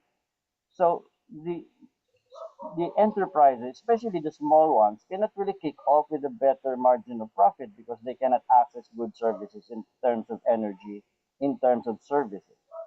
Not alone security on power supply. So with that, I think yes, our communities are vulnerable, but yes, they are also can be the prime movers of this change. Now, if we can only reduce our consumption in the residential level, like like simple behavioral change of looking into our system, our electrical system, not leaving the fan on when you leave, not leaving the TV on while you're in the bathroom, those small things, you know, and declaring a day for energy consumption day, holiday. We'll all go to the beach and shut the house down, something like that.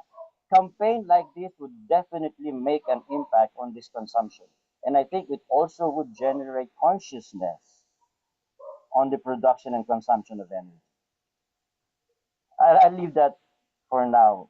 I'd like to also give space to the other. Okay. Thank All you. right. Mr. Aguilar highlighted on the impact of in renewable energy or sustainable lifestyle as the the contribution of the community being the one that is also affected in terms of the the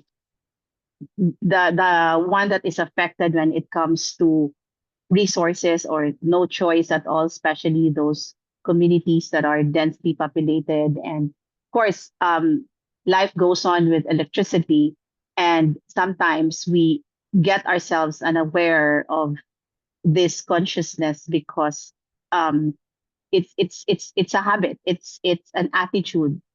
That consciousness has to be clear in our mind. But let's do real talk.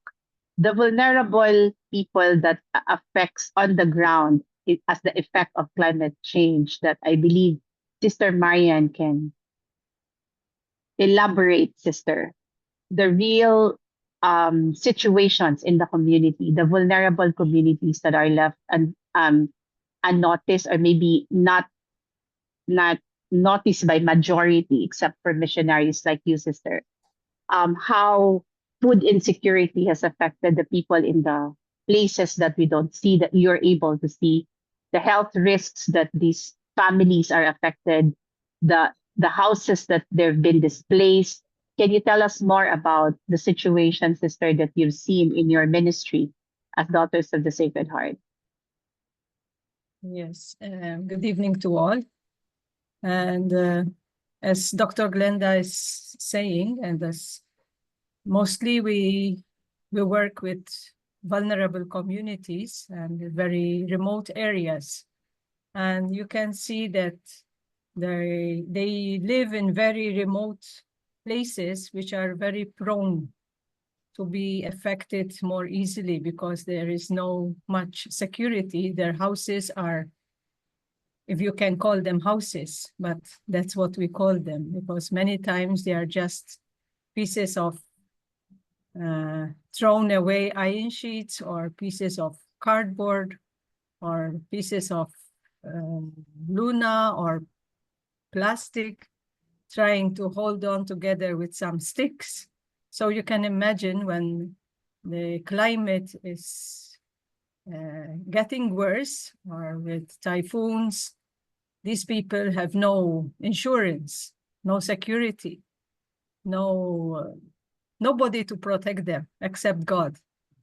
And the situations sometimes are really pathetic.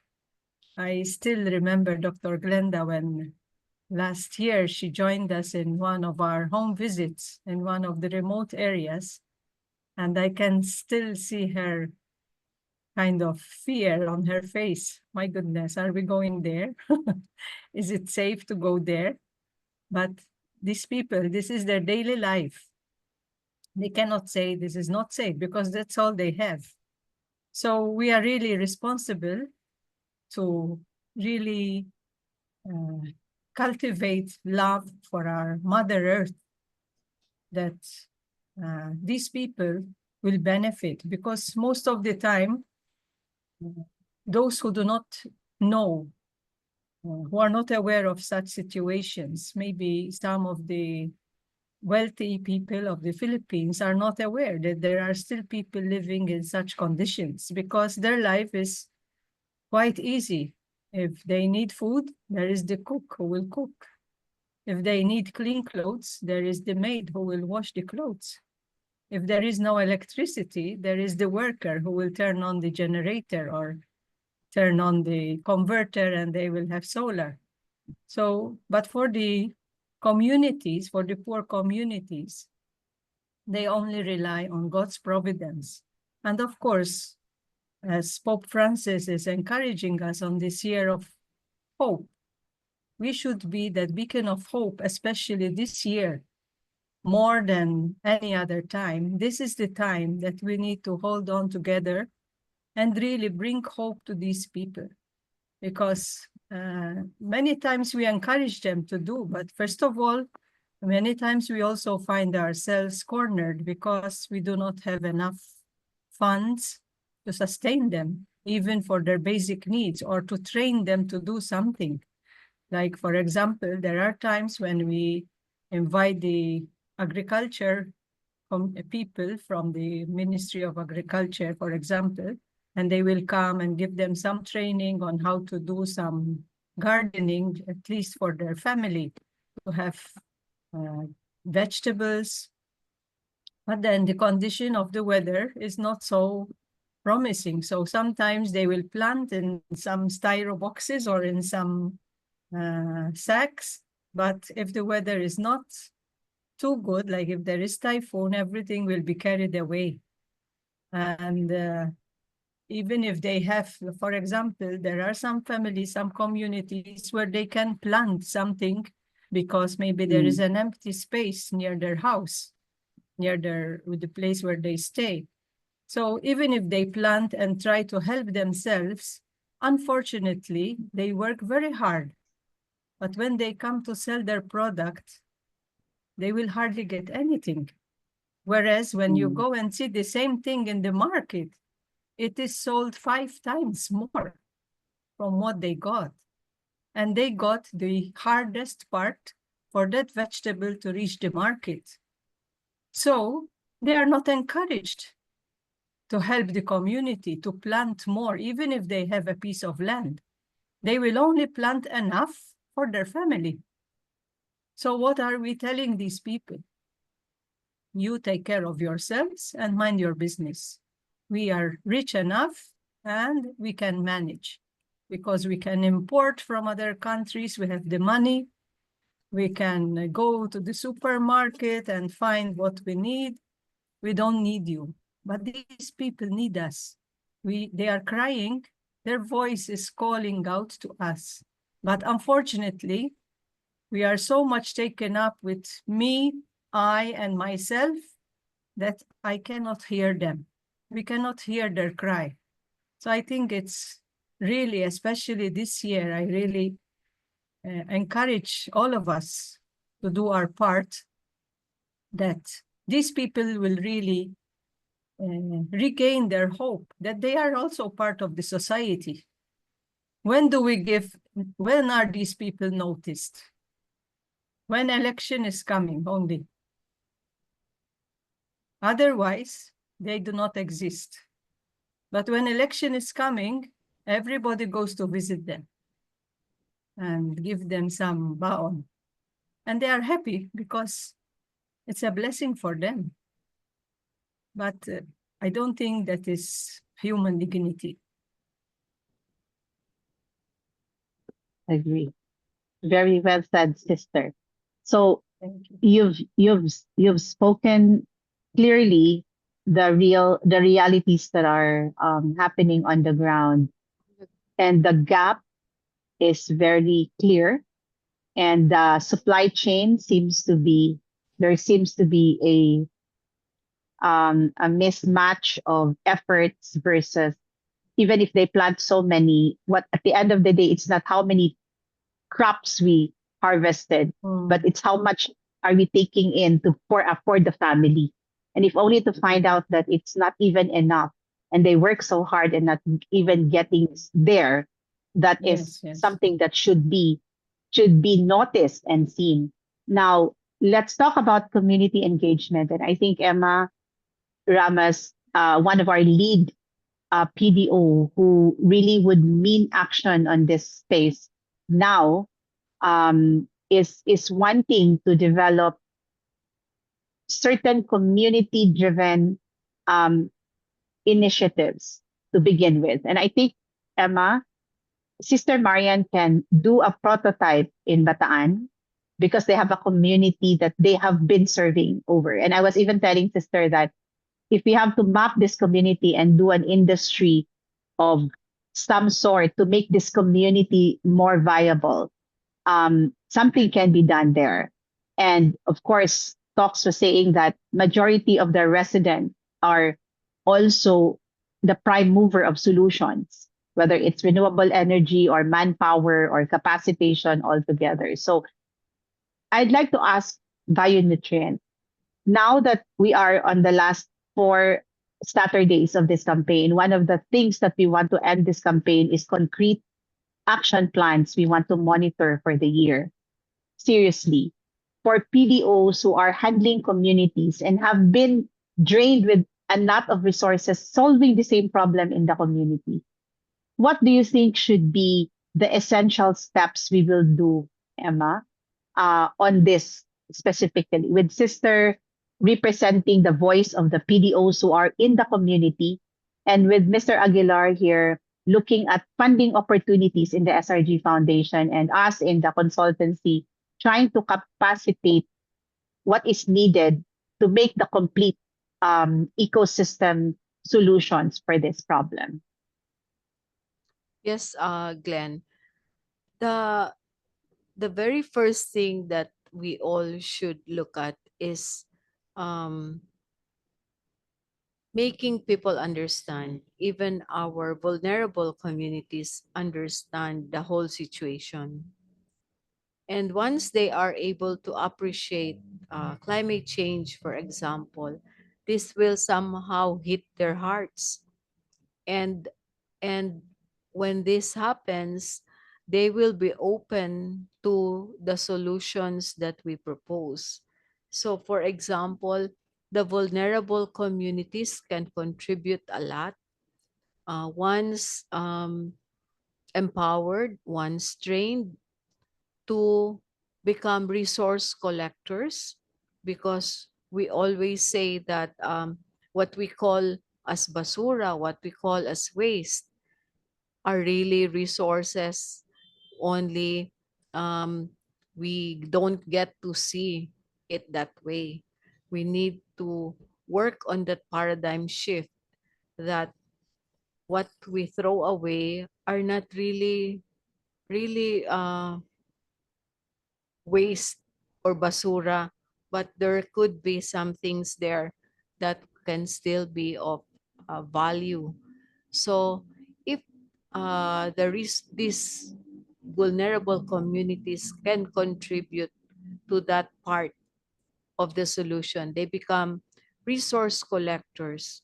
Um, it will contribute to the upliftment of their lives. It will contribute towards the community's cleanliness, health, and other aspects. And finally, it will impact on climate change. It will reduce our carbon footprint, and um,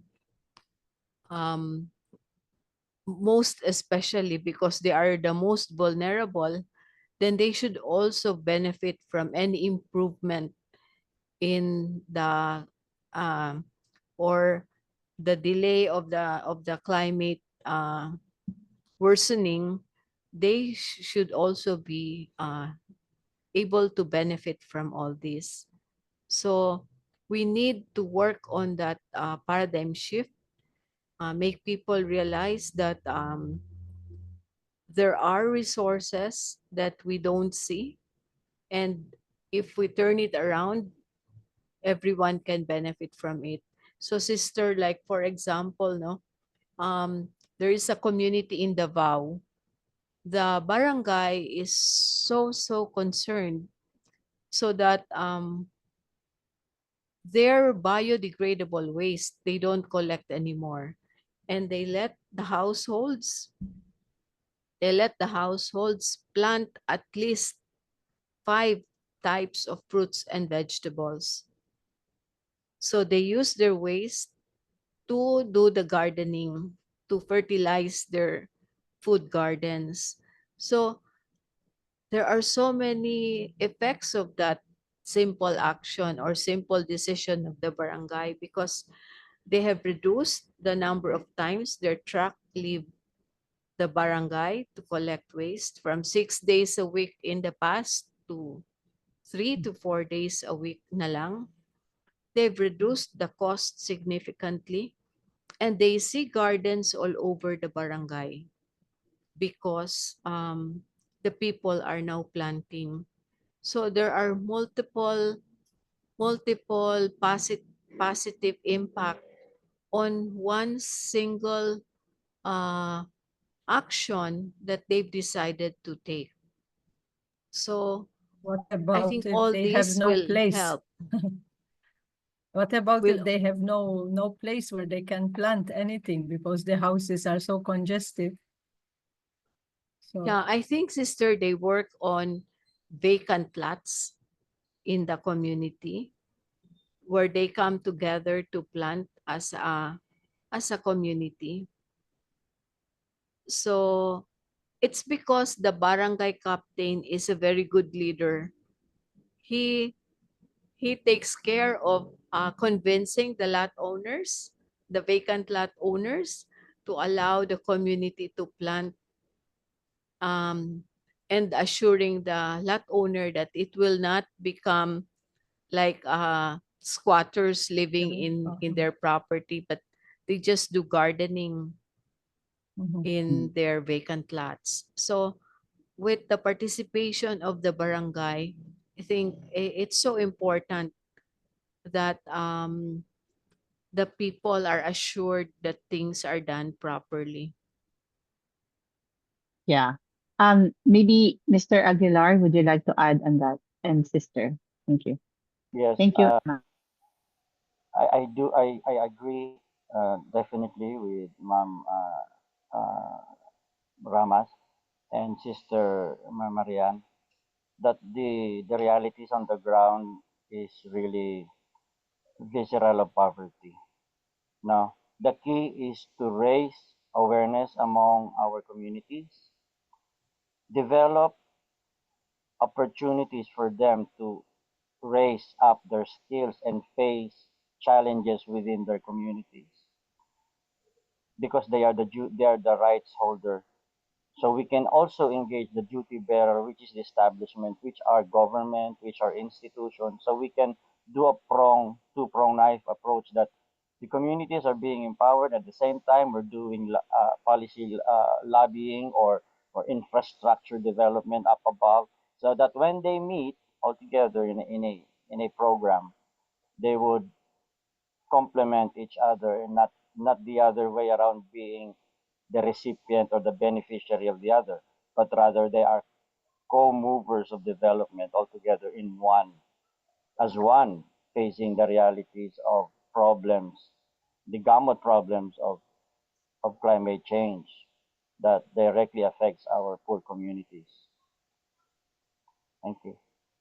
Yeah, thank you. Sister, would you like to add before I? What we are saying is very beautiful, very impactful if it can be really put into action, because sometimes these people are discouraged because, first of all, not all the barangays have enough land where they can do their plantation. Some places are really congested, one almost attaching one to the other. But I think also it's because I don't think there is no awareness among the local community. There is awareness, but it's very hard for them.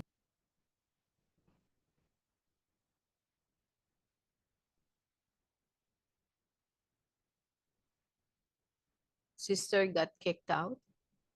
Yeah, sister got kicked out. But while waiting, I have this question to both of you.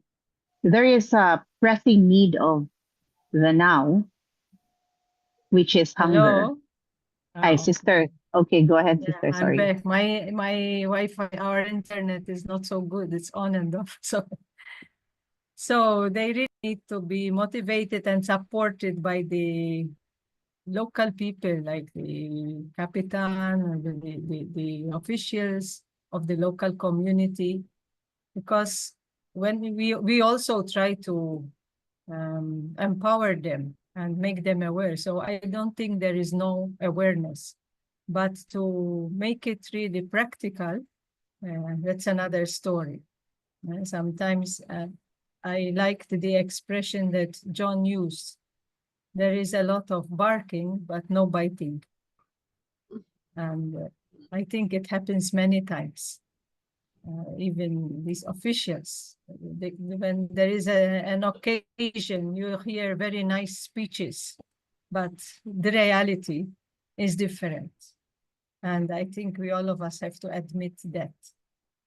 So I don't know if there can be better collaboration. And I think the government officials, first of all, have to be convinced that because I'm sure there will be money allocated for such projects to alleviate these local communities and the poor communities. So unless those people are really motivated because or ready to at least maybe work hand in hand us also, because we go to the communities, we try to do our best, but as I said earlier, we are very limited, especially in our resources. So as much as we wish to do, we have a lot of limitations, and I'm sure Dr. Glenda is very much aware of our limitations. We are hoping to have a better place to be able to be more effective and impactful in our ministries, especially as we started the Philanthropic Development Office. We are hoping to have our headquarters. At the moment, we can feel a little bit. I can't say we are like the homeless, but we can feel a little bit we are uncomfortable because at the moment we have no convent. We had to pull it down. We are living in few rooms. I have a bed. I have a roof on my head. I have a place where to keep myself clean, whereas some of these people, sometimes they have to, there is only one common CR or maybe a hole in the ground, which the whole community has to go and make use of. So I cannot complain, but having pulled down our house, it made me more aware what it means for somebody to have nowhere to lie down, no house. Many times around this time or around a little earlier, we go to encounter the street dwellers. And it's really pathetic, especially when it is raining and you see them, whole family, in the Cariton together with their dogs, with their cats. But what I admire, in spite of the hardships, they are happy. They can still smile. And that is something very positive. But I'm sure, I don't think we really need to do something to help these people. Of course, there will be all kinds of people. There will be some who really make themselves street dwellers. Maybe they have a better life somewhere else, but they opt to take like the street life as their job so that they can earn something extra through being a street dweller. But I don't think the majority of them would like to be living there on the street. They are there because they have no other option. And this is not only around in Manila, this is found in many other places. So let's take an action to help them. May I comment on that, Bien? Yes, Paul. Yes. Yeah, sister, there is something that the Philippines is not doing, or maybe I don't know about some parts of the country, but the reason for these families living in that condition is that they seek opportunities in like more urban areas where the opportunities are normally available. So there is always in migration of people from the provinces, from the other islands, Yeah. that cause the somewhat that breaks the balance, or so that Overpopulation in some areas. Yeah. overpopulation, so the pressure on resources is kind of strained, and so I think the remedy to that is really have developments sprouting even in the far-flung areas, so that people need not think of migrating to the urban centers where life will become so difficult for them. But sometimes you cannot blame them because there are no opportunities in the places they come from. So I think the key also is developing industries, or how do you call it, disperse the development even to the far-flung areas, so that they need not come to the urban centers and suffer as street dwellers or squatters in certain areas. Yeah. Very important for And government to yeah. realize.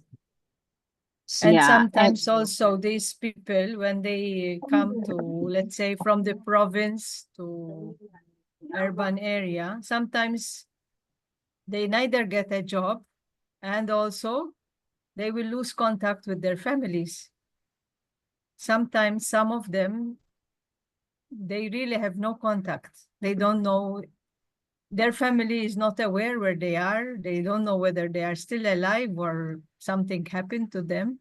So it's really decreases the human dignity, because not only they have no means to live by, but even their relationships are broken.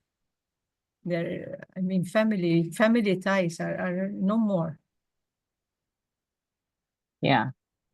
So all these things that we're sharing, thank you, sister. Thank you, Emma.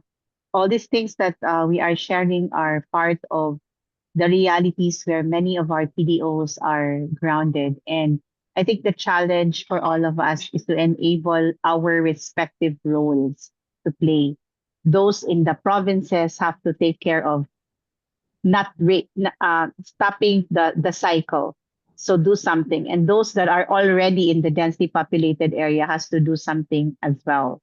Now, I'm down to my last two questions, but This question I'd like to ask is more on these challenges. I want to see it as opportunities for transformation and opportunities of hope. And the laughter, the smile, sister, I believe is grace of God, because he will always keep as much as those who have their faith open will always be able to get those grace strongly to sustain them. However, people like us are being entrusted to put these pieces together. I see two main concerns here. It is an ecosystem. It is a systemic issue. Therefore, that is why in Spring Rain we believe that we are an ecosystem. We have PDOs on the ground in the communities. We have corporates like Emma, who are there to have these resources. And I think, Mr. Aguilar, it's about time to put these bits of pieces together to for us to, at least in our hands, function as an ecosystem. So for the urgent need of hunger, something has to be done. But for the long-term need of breaking that hunger, it has to be done parallel. So how do we strike the balance, Mr. Aguilar, in these two very important um, opportunity to help the situation of climate change? One, what is your recommendation to the members in our ecosystem who are in the focus of solving the symptoms, like addressing hunger, addressing the poverty, and all these other things? And the other side of the members in our ecosystem who are looking in the grassroots, I mean in the root cause of the problem, function as well. Kasi hindi naman pwedeng lahat ipa-empower ni sister. Eh, gutom kami, we're hungry. Sister, I cannot even think what empowerment is. I'm hungry, I don't have a house. So it's putting the map together that we want to see, and two very important milestone this year that we are to kick off. That's why in-extend natin ng 100 days to the next 4 weeks, because one, it's the kickoff of our Jubilee year. And we all know as faithful that we believe that once we all put our hearts together, the grace and the blessings and all this wisdom and solutions will come in place. Second is the 10th year of Laudato Si this year. Concretely, we need to show our love to Mother Earth. So how do we strike this balance? I'll ask Cox first and then maybe Emma. Yes. Like we always say that climate change is a very systemic problem, so it requires an integrated approach. We cannot solve food security alone and let the other things fall into place. It has to do with fundamentally people taking control of their own lives, provided the skills in the environment and the opportunities to them. They should be the first in the front line to defend themselves, because no one else can ever do that for themselves. The organizing of these communities requires skills as well. Our PDOs, I think, would really is necessary to understand community organizing, because it is the fundamental tool that we will take on in our mission, like the disciples of Christ before. There were very few, but now look at us right now, where we are right now. It is because of community organizing, community building power within the community. And when we say power, it's education, it's sustainability, it's sustenance. No, it's all a holistic approach that we can say that people will work as volunteers as long as they food on the table, right, sister? People are willing to take risk as long as there is reality and there is clear targets up ahead. People are willing to give time, effort, and themselves as long as it is their own destiny that they deal with, and that they are part of the solution. So with us in the Spring Rain Global Foundation, we believe in the power of the people of our communities, and we are looking into the PDOs getting that necessary skill set in order for these communities to stand up on alone in themselves, defend themselves, protect themselves, sustain themselves. Now we are looking at the PDOs in order for these PDOs to basically do that, to, to generate power from the people and make the people be the primary movers of development of their own lives. Thank you. I see. Sister Marian, thank you. Thank you, Tox. You have anything to add? I know, Emma, sorry. Emma, sorry. Yeah, Glenn, I think spring rain, our ecosystem is already on the right track, no? We've attracted attention from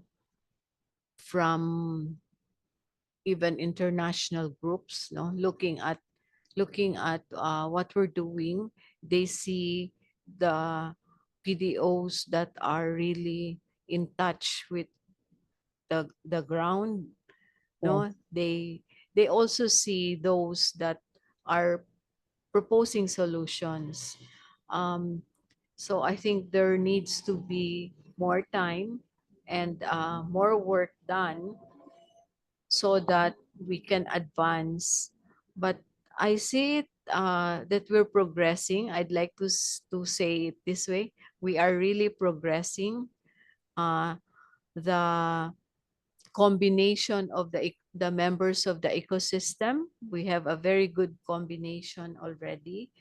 um, Maybe we just need to get other attract other groups to really look at us closely and then fill the gaps that will allow us to really complete the puzzle and be able to do our parts individually. But I am so impressed by what I see in the ecosystem, but by the progress that you have done so far, and the groups that are looking at us, the groups that are uh, supporting us, I think are very good groups, very credible. Um, we just need to do more work, and maybe spring rain can guide the PDOs further into really doing our parts, capacitating us. I think, in short, not to be able to play our roles. Yeah. Thank you, Emma. That's really true, no? Because I think the role that's been entrusted to Spring Rain is to enable the voice that we're real people, not just doing the event for the sake of promoting this on Zoom. It's not. We wanted the people who are wanting to be part of our ecosystem to see all of you as real organizations that mean change. And even if Sister is the one talking over, she's the voice for the many PDOs who are exactly in the same situation as Sister is speaking out for the ecosystem, no? And that is why we strongly will have to strengthen this, and we are very excited to kick off our capacity building journey actually among funders willing to fund this very, very strongly sooner. And this will really put a change in the way ecosystems should work. And I think that's the example that SRG is trying to paint the narrative on what is meant for us. That it is not just because it's Christmas and we maximize giving, but it's our way of life. It's our DNA that it's not over yet. I mean, the problems are still growing. And but then we see solutions because we've built our warriors and our manpower. And in fact, Emma, during our financial planning forum come January, our partners are coming over to put structures and bits of pieces um, running already in this. It's the timely end of our campaign, and that's going to quick start what we want to do with bionutrient and the rest of the other PDOs who are going to lead solutions. If sisters going to master solutions on community and pastoral care for children, sister, that could highlight to be your rollover.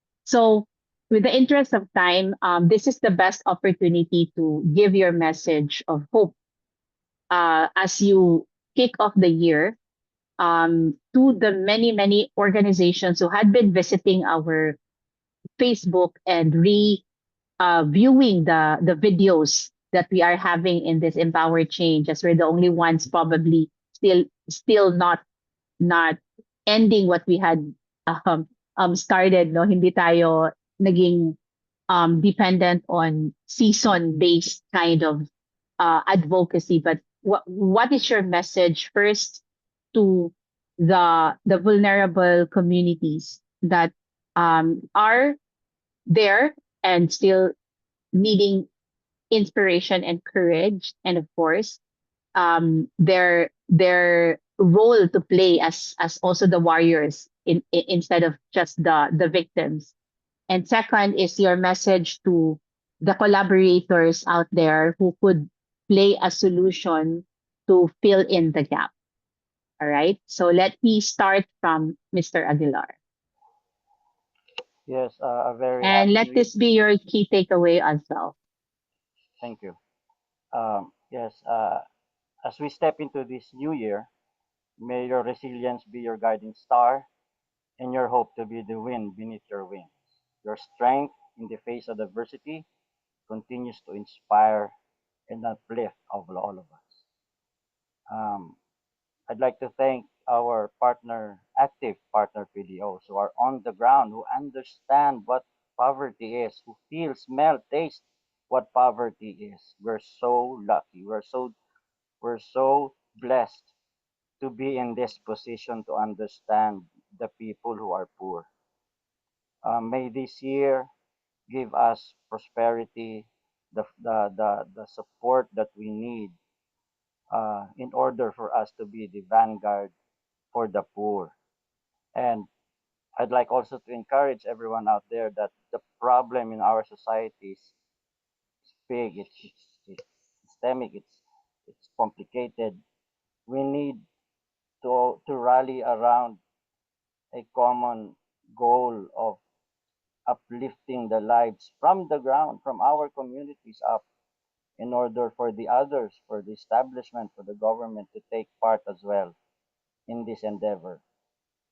And may God bless all of us in this mission. And thank you again from Spring Rain Global Foundation, and in behalf of Father Gerald Borja, we thank you all, and we continue to support you, and we are looking forward and I'm very much excited for the next step of our journey. Thank you so much. Thank you, Docs. Emma? Yes, to the vulnerable communities, I think the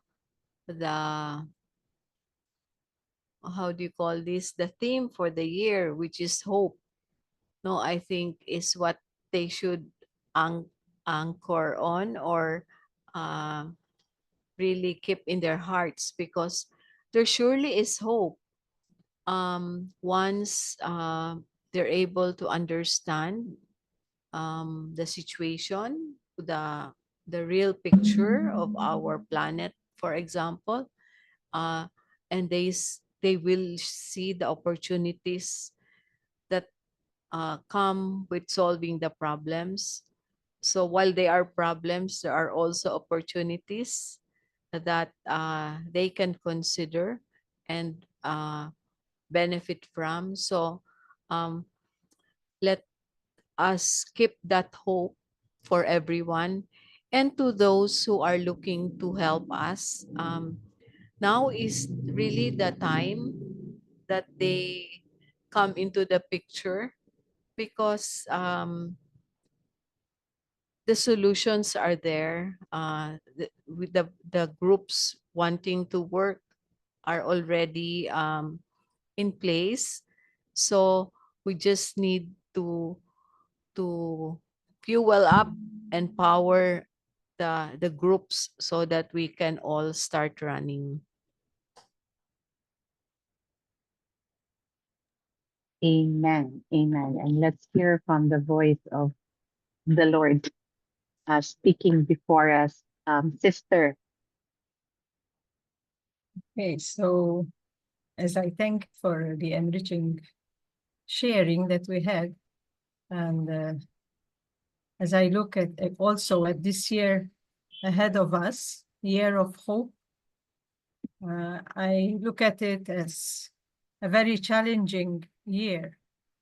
And as I reflect on the word itself, hope, for me, H stands for being humble.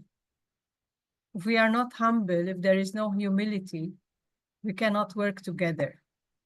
The rich will get richer and the poor will get poorer. But if we are humble, the rich, may God bless them more, so that they can share more. The more you share, the more you receive. And as we have heard many times, those who receive, I'm sure that having had that experience of poverty and hardship, once they get rich, or at least they move a little bit ahead from where they were, they will pay it forward. They will help others who will be in need because they know what it means. So it will be like a vicious circle. So, but if there is no humility, if I'm not humble, I will be ashamed to approach a poor person because it's not my class. It will spoil my dignity. But if I'm humble, I realize that what I have, if I'm rich, it's all God's blessing. So I have no right over it. God is only lending it to me that I may make a better world. But sometimes we stop there.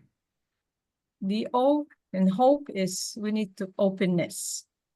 Openness, not only to listen to our ideas as maybe leaders or organizations, but we need to listen to the voice of the poor. We need, as Pope Francis tells us, to smell like the sheep because we know their experience. P stands for positivity. Of course, there are hardships, but there are also blessings in these communities. So we need to be positive, and eventually, as we evaluate together, stands for the letter E, we evaluate not to criticize, but to empower. So let us be humble, open, positive, evaluate, and empower. Thank you. Amen.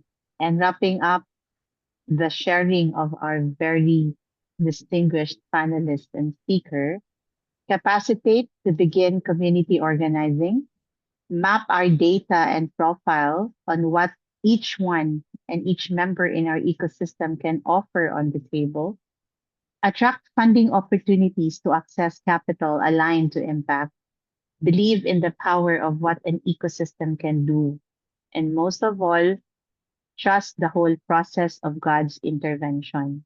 God sees each and everything that we are doing, but it takes a human act to make His work also happen in each and every one of us.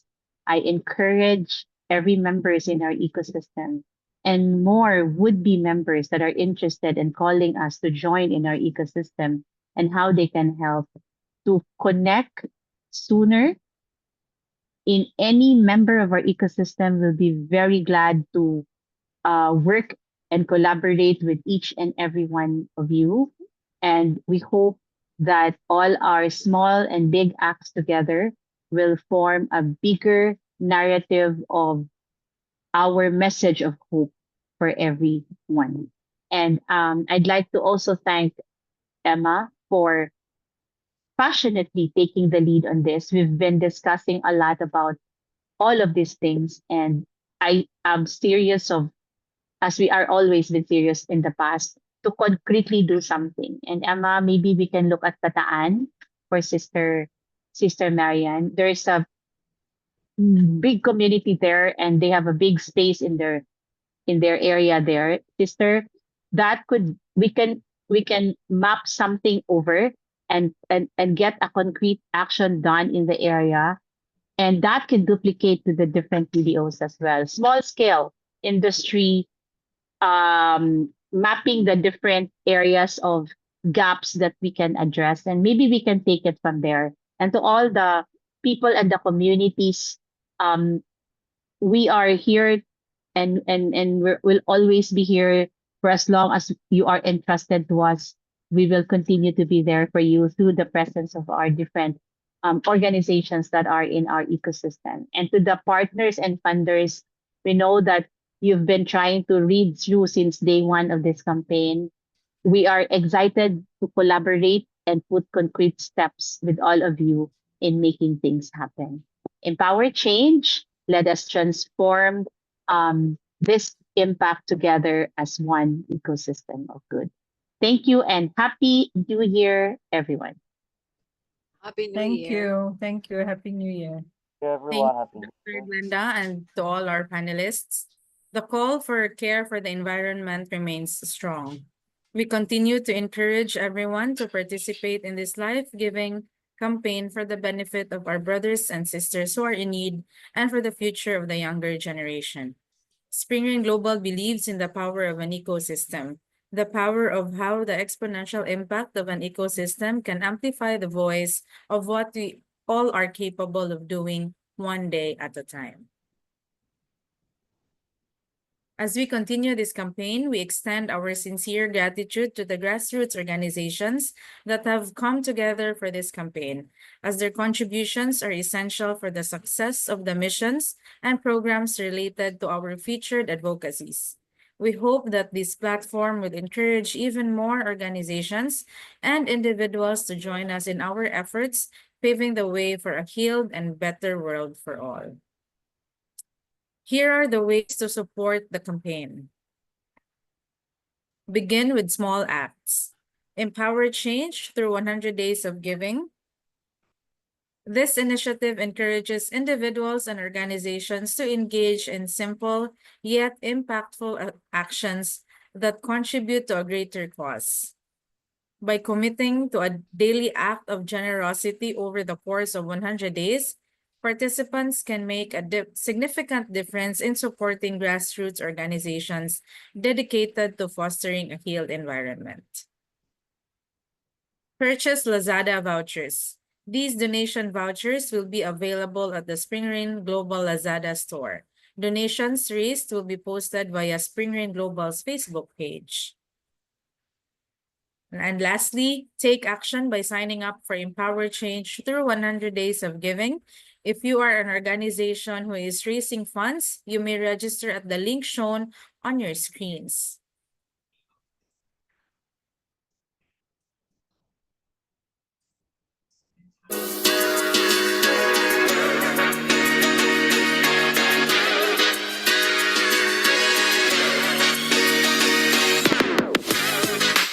Empower change. Donate in any way for 100 days and fuel our collective mission at Spring Rain Global's ecosystem of good. Together, we can create a lasting impact and uplift communities in need. Let's unite for a brighter future. Empower change. Donate in any way for 100 days. And fuel our collective mission. At Spring Rain Global's ecosystem of good. Together, we can create lasting impact and uplift communities in need.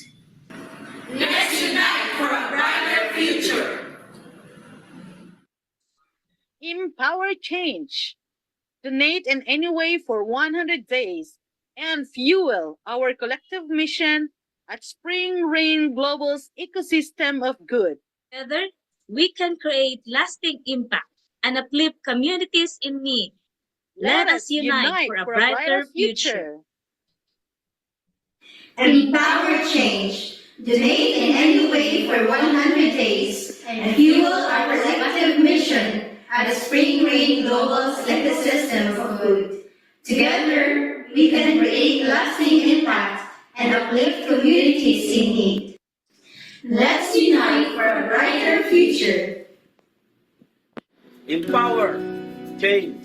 Donate in any way for 100 days and fuel our collective mission at Spring Rain Global Ecosystem of Good. Together, we can create lasting impact and uplift communities in need. Let's unite for a brighter future. Cambridge Holdings, empower change. Join us in 100 days of good to fuel lasting impact through Spring Rain Global's ecosystem of good. Your support will uplift communities and build a brighter future. Let's make a difference together!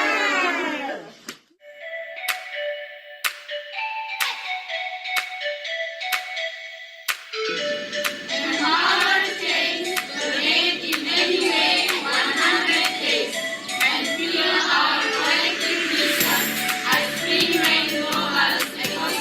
Together we can create lasting impact and uplift communities in need. Let us unite for a brighter future. Empower change. Donate in any way for 100 days and fuel our collective mission at Spring Rain Global's ecosystem of good. Together, we can create lasting impact and uplift communities in need.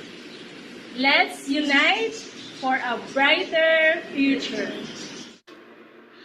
Empower change. Donate in any way for 100 days and fuel our collective mission at the Spring Rain's Global Ecosystem of Good. Together, we can create lasting impact and uplift communities in need. Let's unite for a brighter future.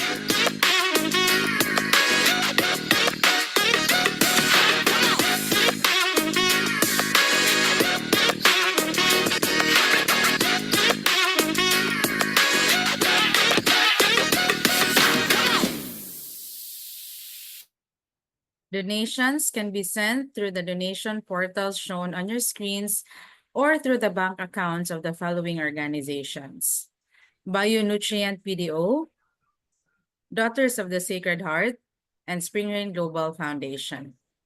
Kindly note that all donations deposited directly into the participating organizations' bank accounts will be for their exclusive use, while donations received through the Spring Rain Global Foundation will be distributed among all participants. Next week, we will introduce another important cause, which is sustainable practices for social enterprise. Sustainable practices for social enterprise are crucial for long-term success and impact. These include aligning business activities with the social mission, engaging the community, and prioritizing resource efficiency through waste reduction and sustainable sourcing. Financial sustainability is achieved by addressing revenue streams and investing in staff capacity building. Regular impact measurement ensures accountability, while collaboration with other organizations enhances innovation. Advocating for social issues and maintaining adaptability further support sustainable practices. By implementing these strategies, social enterprises can create lasting change while ensuring their viability. Climate change significantly impacts vulnerable communities, exacerbating existing inequalities and increasing their susceptibility to natural disasters, food security, and health risks. These communities often lack the resources to adapt to changing environmental conditions, leading to displacement and loss of livelihoods. Additionally, climate change can constrain local infrastructure and services, making it harder for these populations to access essential resources. Addressing climate change through targeted support and sustainable practices is crucial to building resilience and protecting the most affected communities. Again, thank you everyone for being with us tonight for Spring Rain Global's fundraising campaign. We hope that in the coming weeks, more donors and donations will be added to our giving community. Don't forget to invite your families, friends, partners, and donors this coming Saturday at 8 p.m. to join our Saturday program. Before we end, may I request all of you to turn on your cameras for our picture taking. Okay, 1, 2, 3, smile. One more. 1, 2, 3, smile. Okay, thank you, everyone. Thank you, everyone. Have a restful Saturday evening. Please enjoy this closing song.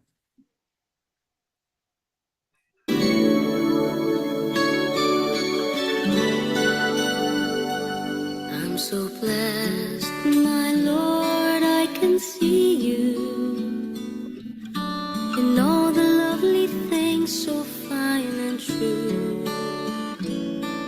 I see you in the beauty of the flowers and the rain. I see you between the lines of a sweet refrain. I'm so blessed, my Lord, I can see you even when I'm lonely and in pain. I see you in the beauty of the stars at night. I see you in my life, I feel alright.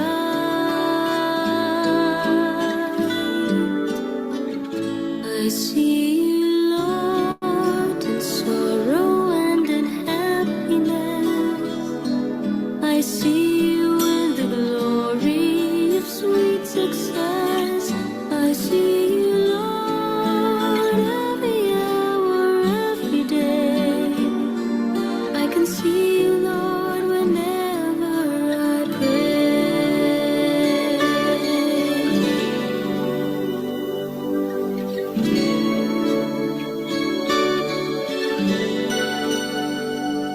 I'm so blessed, my Lord, I can see you in the smile of a baby, sweet and true.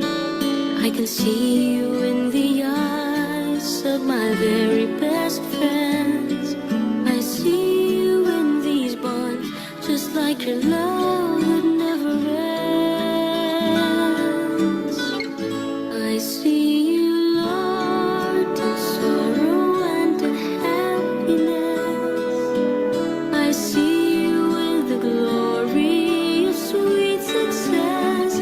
I see you, Lord, every hour, every day. I can see you, Lord, whenever I pray. I see you, Lord, in sorrow and in happiness. I see you with the glory of sweet success. I see you, Lord, every hour, every day. I can see you, Lord, whenever I pray. I pray. I can see you, Lord, whenever I pray.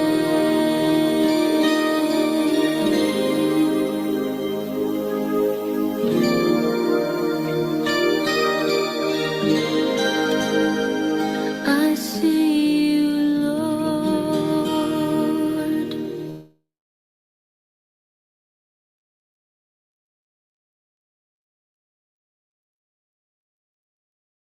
Thank you so much. Good night.